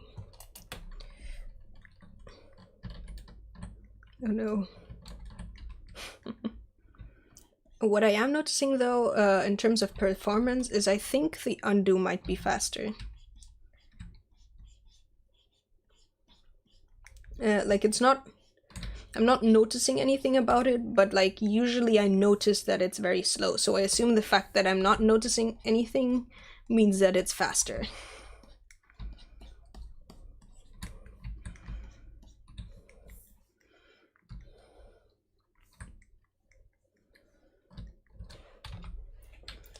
I'm back to not liking the snout. Isn't that nice? That's how it tends to go though with art. Like I'll work on something for a while, think, yeah, that looks pretty good. Then I'll move to working on some other part and then come back and realize, no, I don't actually like it. A Blue Zombie, you haven't touched vertex paint yet, then I'm not actually sure what you mean with sculpting, with painting directly on a character. Because, I mean, last I checked, the only options I know of are UVs or vertex paint. Like if I am using UVs, I'm gonna paint on the, like on an unwrapped character. Like I'm gonna paint on the character themselves. I'm not gonna paint on like the flat image of the UVs, but I guess that might have been what you meant.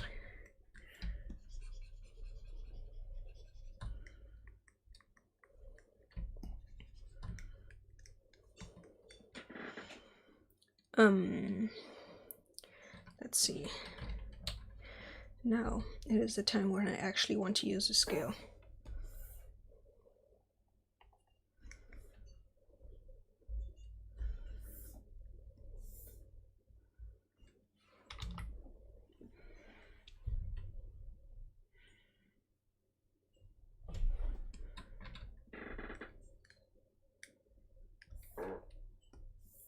My chair is so creaky. Always annoys me while I'm recording.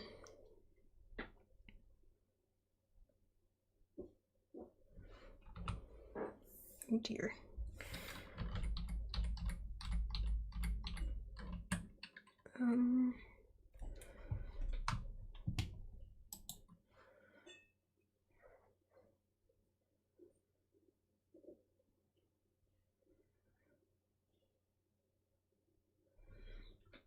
I'm always slightly confused at like how you're supposed to move around the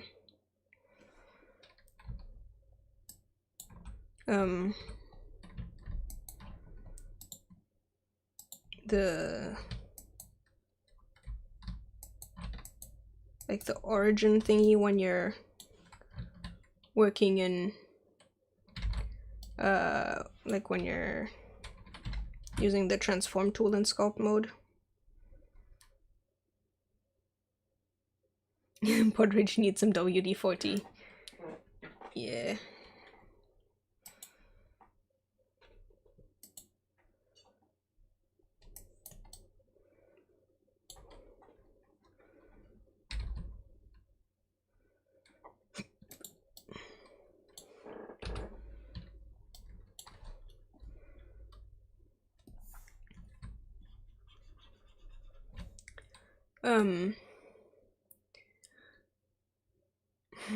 Paul Henry, oh, you'll get there. Don't beat yourself up. Also, Paul Henry, can I link the brushes? I literally just use the default Blender brushes.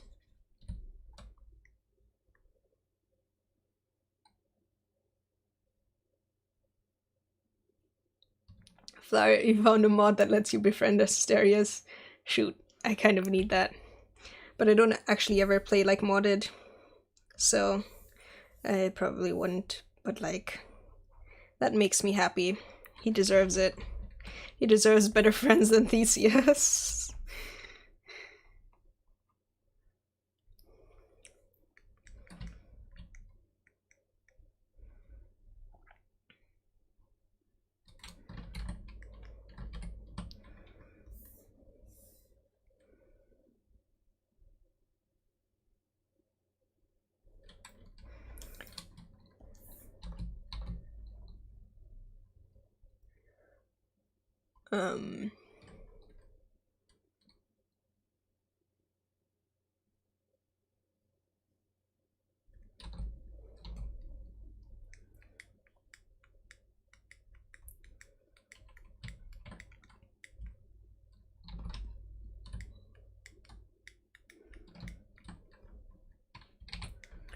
Now I have a bit of a line here.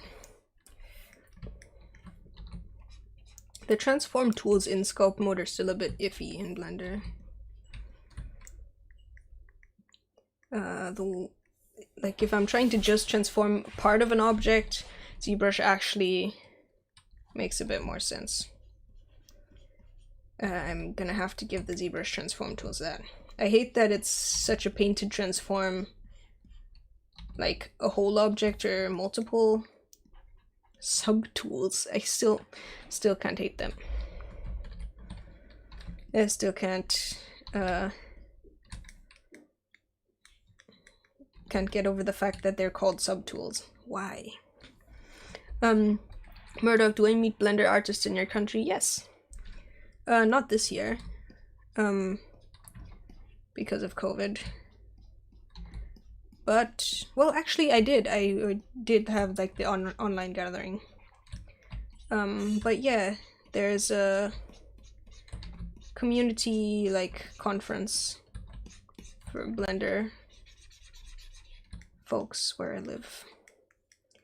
Not like super close by, but it's worth going to.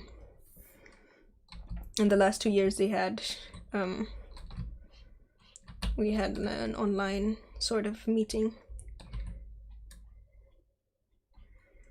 Plus I also live in Central Europe, within like it's a 5 hours drive I think to Amsterdam, maybe a bit more. Wait, let me check Google Maps. I've driven to Amsterdam, I just don't remember how long the drive is.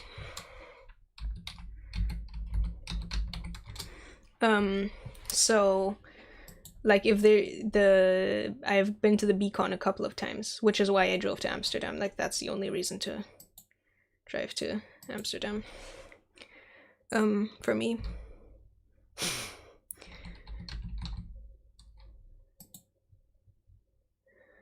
It's 4 hours and 10 minutes from where I live to Amsterdam, yeah. which is as long as it takes for me to get to my grandma, a bit longer. So yeah, I've been to the beacon a couple of times, so that's pretty much within distance, not that much further than meeting other people in Germany.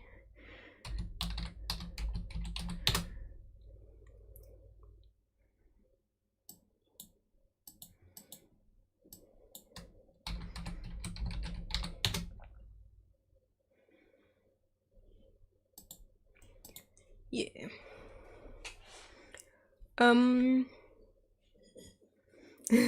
Flower, actually it's a mod for both, but you don't care about Theseus. Understandable, Theo. Who cares about Theseus?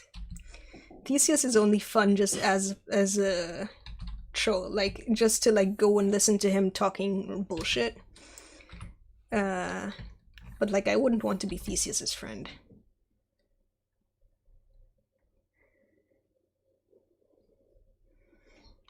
Blue Zombies, yeah, it's really nice because like I don't like in my personal, like in my regular life, I don't actually meet any other Blender artists. I have a couple of friends who like considered getting into it but never really did.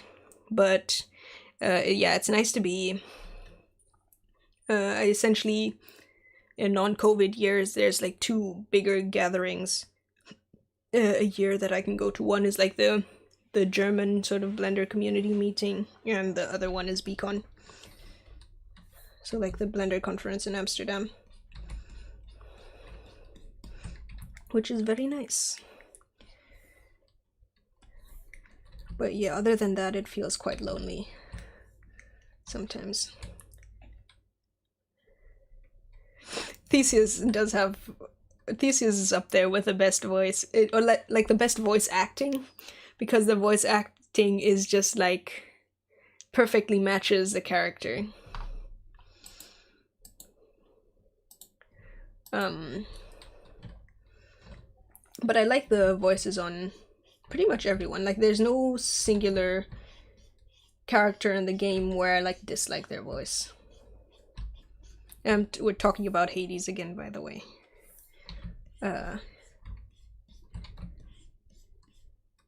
Hello, Karimu.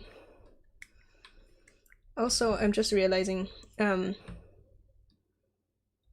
Mr. Digital Works, ich lebe in Deutschland. Also, ich bin auch aus Deutschland.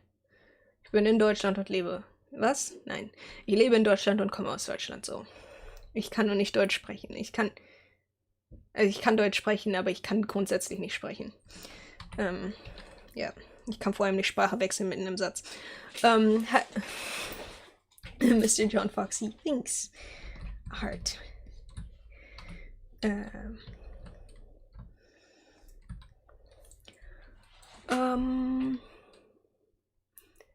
Also, I just realized it's already getting late. I realized because I have a blue light filter that turns on at 9:30, and I actually originally just wanted to stream for 2 hours, which I'm already past. It's 2.5 now, so I'm probably gonna end the stream at maybe like 9:45, which is in 15-ish minutes, maybe 20. We'll see. Lol. My French is good, I guess.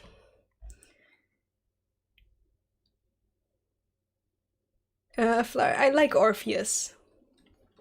Orpheus, I think, fits his character.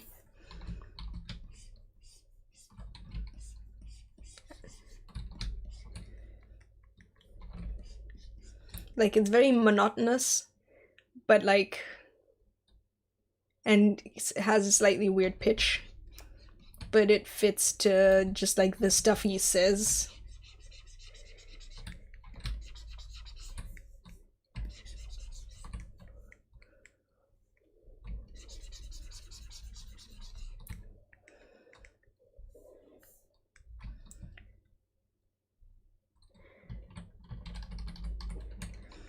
And Happy New Year to you too, Mr. Digital, and everyone, honestly, because I'm not going to stream tomorrow again, so by the time you see me the next, It's gonna be 2022. Adrian working on a saber-toothed tiger. That's pretty dope. I don't think I've made any like big cat characters in a while. I don't know if I've actually ever sculpted a large cat character, except for like I sculpted a bust of Rose a while ago that I used as my profile pic for a while. But I didn't record that. But I guess that is a big cat character. But yeah, other than that, I have a couple of canines and a rabbit. But I don't make many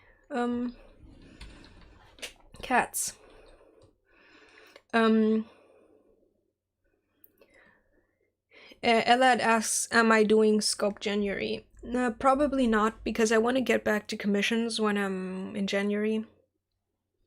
Technically I would have time, but I feel like I'm just gonna get a bit unmotivated because I have a couple of personal projects I want to work on. Like finishing up my reel for animation school because I have to apply by February. Then I want to start working on commissions again, like I mentioned earlier, so I'm probably not going to have time for daily sculpts. Plus, I feel like with where I am right now, I'm not actually going to benefit that much from the fast-paced, like, doing like a 1 or 2 hour sculpt every day.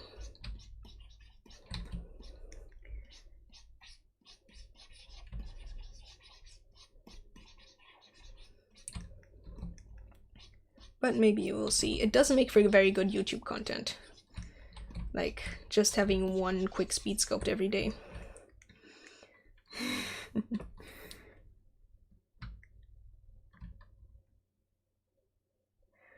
Oof, Adrian, jaw weight painting. Yes, I can relate. That is in fact very messy. And by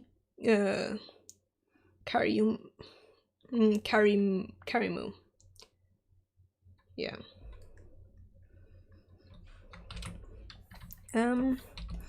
Also this sculpt is not smooth. That is annoying. I always wonder how, like, the pro sculptors keep their sculpts all nice and rounded, and smooth looking.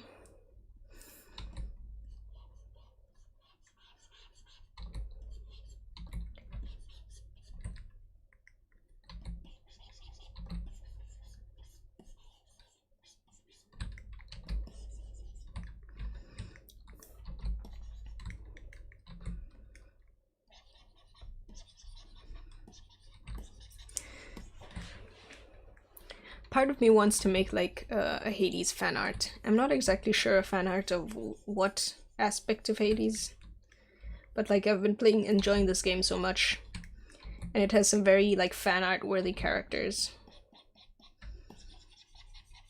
I pretty much never make fan art, but for this one, I might actually do it. Adrian, fingers are tough too.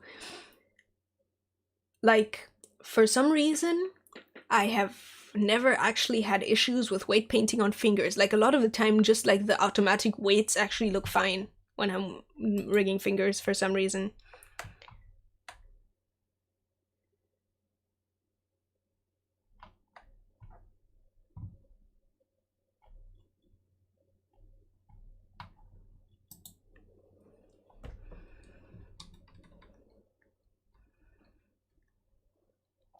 Cerberus is pretty good.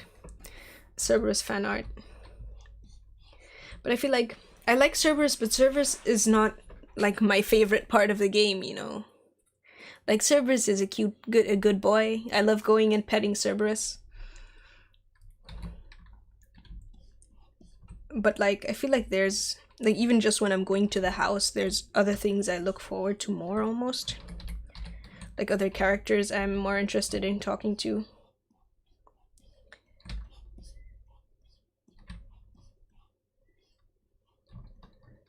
I know, this is blasphemy.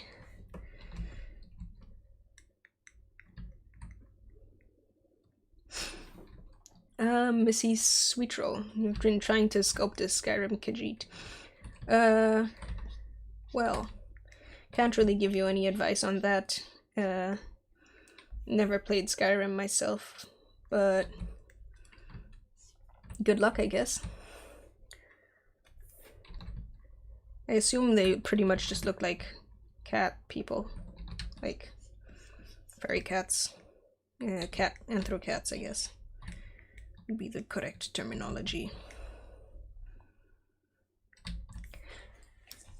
Okay, now I'm confused at how I should connect this up.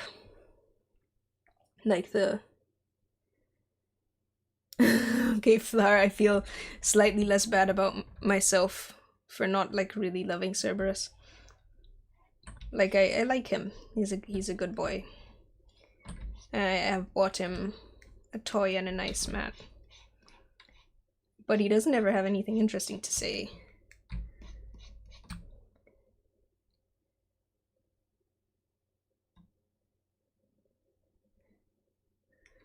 He's the detox of a hard game life. He is, but then like there's like Achilles to Doctor, there's Dusa. Honestly, like if I have to rate characters on like cuteness, like adorableness, like they just make me happy to interact with, I might actually rate Dusa higher than Cerberus. Because like Cerberus, every time you meet him, you can just do like the same petting animation. You can pet the dog. It's cute. He makes cute dog noises. But Dusa, like, she says such cute things. She's an adorable. She's full of love. Not my favorite character in the game, but like, I love to see her. There's also Meg, but Meg is usually angry at you. Thanatos, who's also usually angry, but not at you. He's usually angry at Hypnos. There's Hypnos, who makes me angry. There's Dad, who's also angry, like Hades, who's also angry. Let's see.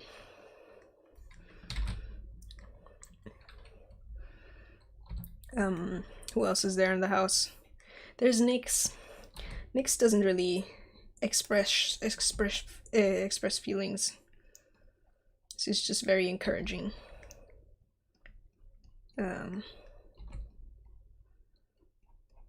Well, she's like, she is encouraging. She's not like very encouraging. She's just masterminding everything. And there's Orpheus. Orpheus is funny. He says some funny stuff. And also he sings sometimes. Like I really like it when coming home from a run and Orpheus is singing.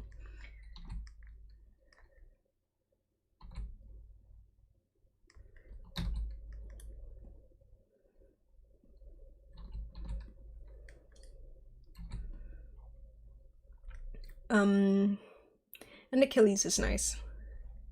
Also very supportive, but doesn't really say much interesting stuff.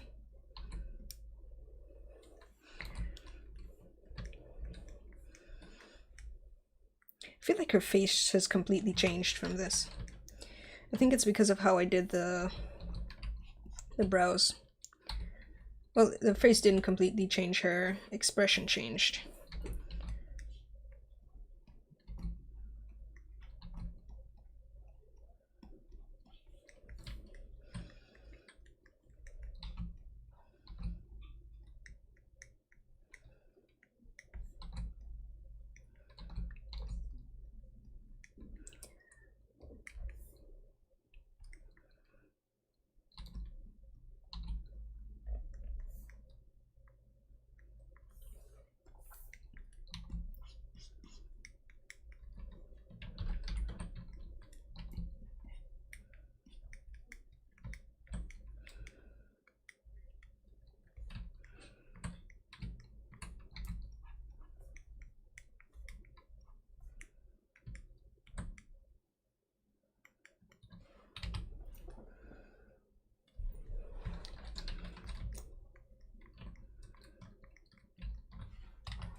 No.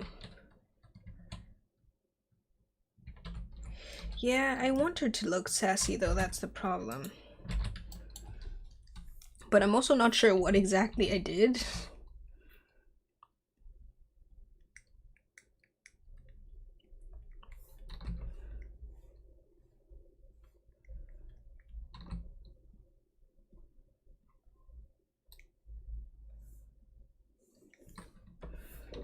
I think her jaw needs to go because she has this like,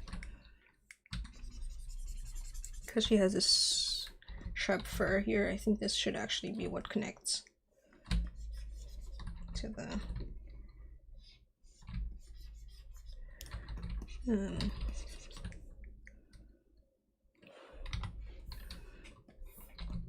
mouth.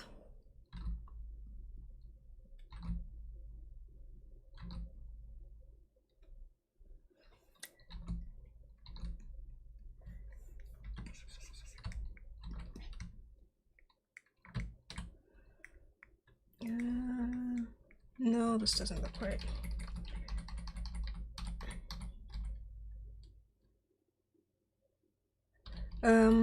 Bored dog.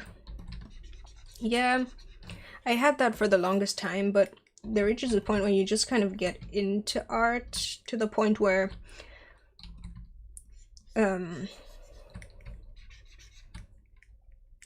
like you start doing stuff that just takes that long, but you start getting into like a vibe, like a flow,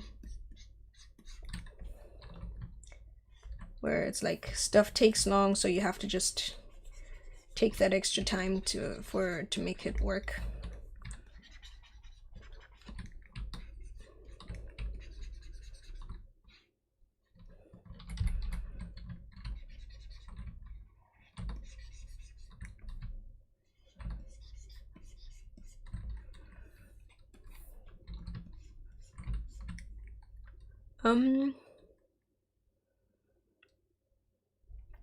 Minerva, Mirvana. I called you Minerva, right? Milvana, yeah, that might be it. The curl.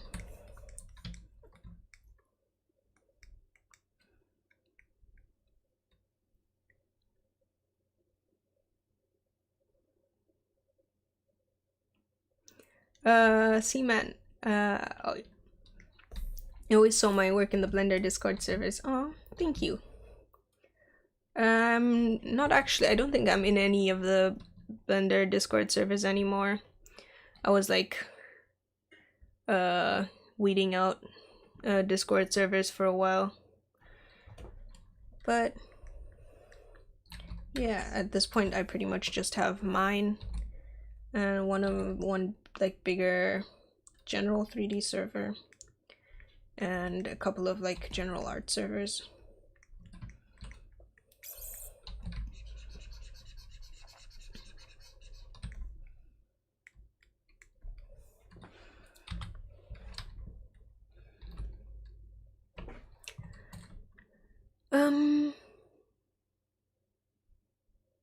Arts is like playing Animal Crossing. I've never actually played Animal Crossing. I don't play very many games. Like Hades is the only game I played for. Well, like I played Minecraft and then I've been playing Hades, and like occasionally I played stuff like Tricky Towers or like Mario Kart on my phone, but I very rarely actually like get games and play them. And I don't have any like consoles or anything like that. Okay. I just opened up the screen on the stream on my other screen so that I can see how the sculpt looked back when I preferred her expression. I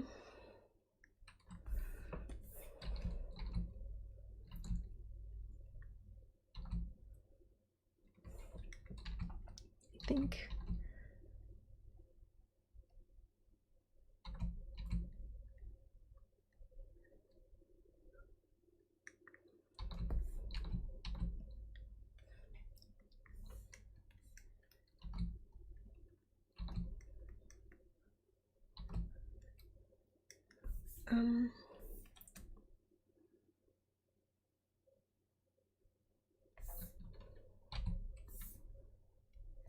Nope, nope. Here.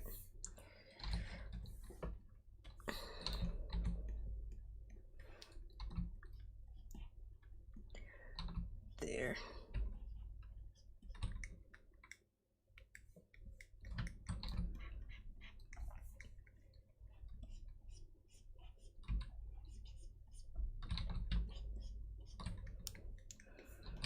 Now she looks a bit too angry.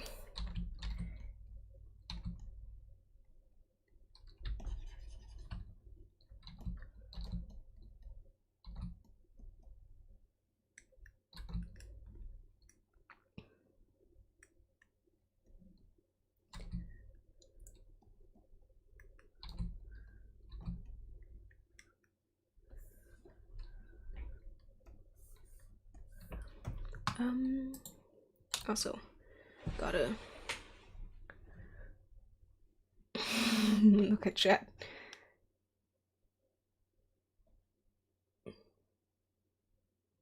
Lad, yeah, I did sculpt January 2021, and I did sculpt January 2020. Who knows? Maybe I will do sculpt January next year, but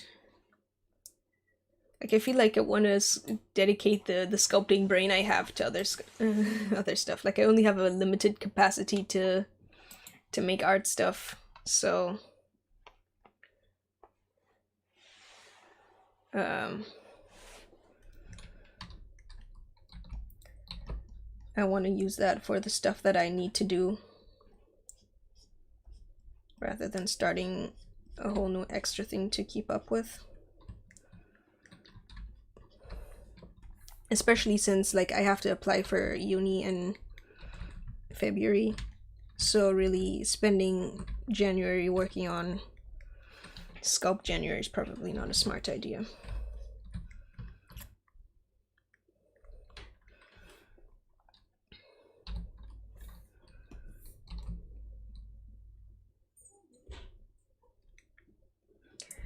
And it's 9:50, so I said I was gonna end the stream soon. Well, I said I was gonna end the stream 5 minutes ago, so I'm gonna like wrap up what I'm doing now with the eyes, and then I'm gonna log off. So if there's anything left, any like, last questions or anything left to say before I end the stream, now would be the chance. Probably gonna continue streaming this at some point in the near future. When exactly, I don't know.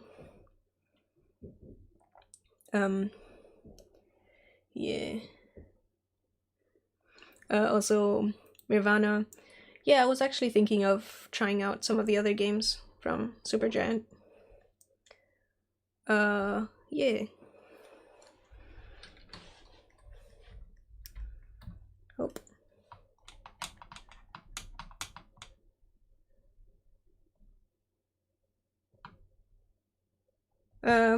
Elad, well, there's lots of content there, though the more recent stuff is definitely better than the older stuff. Like the older you get, the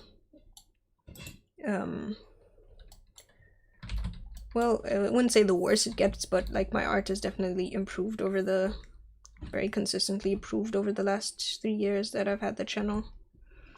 So, but there's probably still some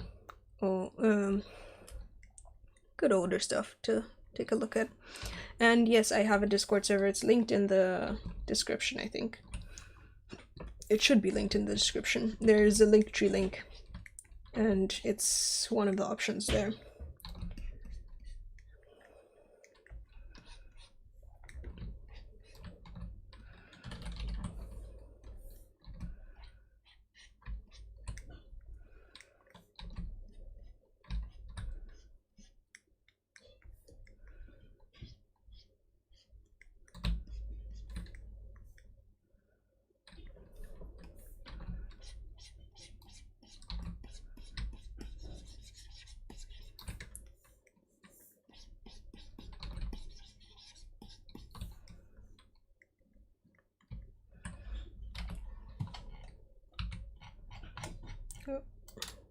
here.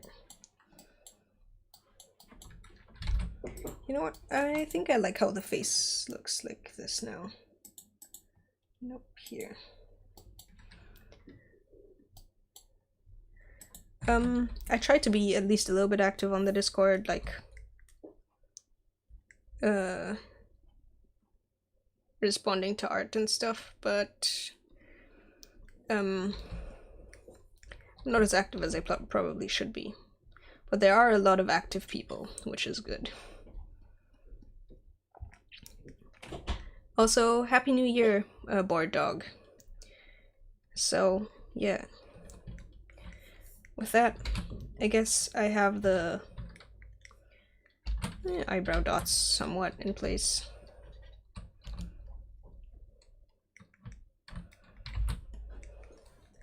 So yeah, we've made a decent amount of progress today. Let's see. I would pull up the thumbnail, but because that's how it looked when I started the stream. Just to see like the progress. I probably work a little bit. I work a bit faster when I'm not live streaming, obviously, since I'm not like answering questions and stuff like that. But it's still very fun to like talk while I'm working.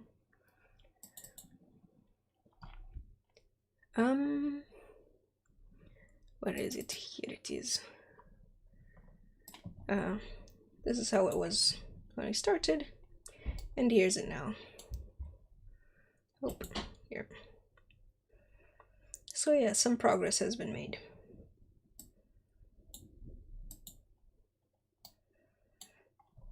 So yeah, I hope you guys enjoyed the stream. Wish you all a happy new year, or like in Germany we say guten Rutsch. When like if it's before New Year and you're wishing someone a happy new year, it's like have a good slide into your new year. So I guess I'll wish you all a guten Rutsch. And yeah, I'll try and live stream it again before next week, like before next Thursday. But I also can't make any promises because like that's what I said last live stream, and then I didn't stream for 2 weeks, so I can't be trusted. But see you guys whenever I continue.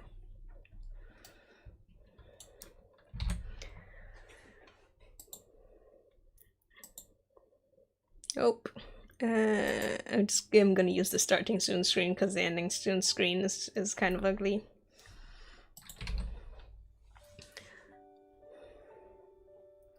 So yeah, Happy New Year. I don't know how to end a live stream. Like for a regular video you could just do an outro, but for a live stream it's like there's 20 seconds of delay and I'm live talking to people.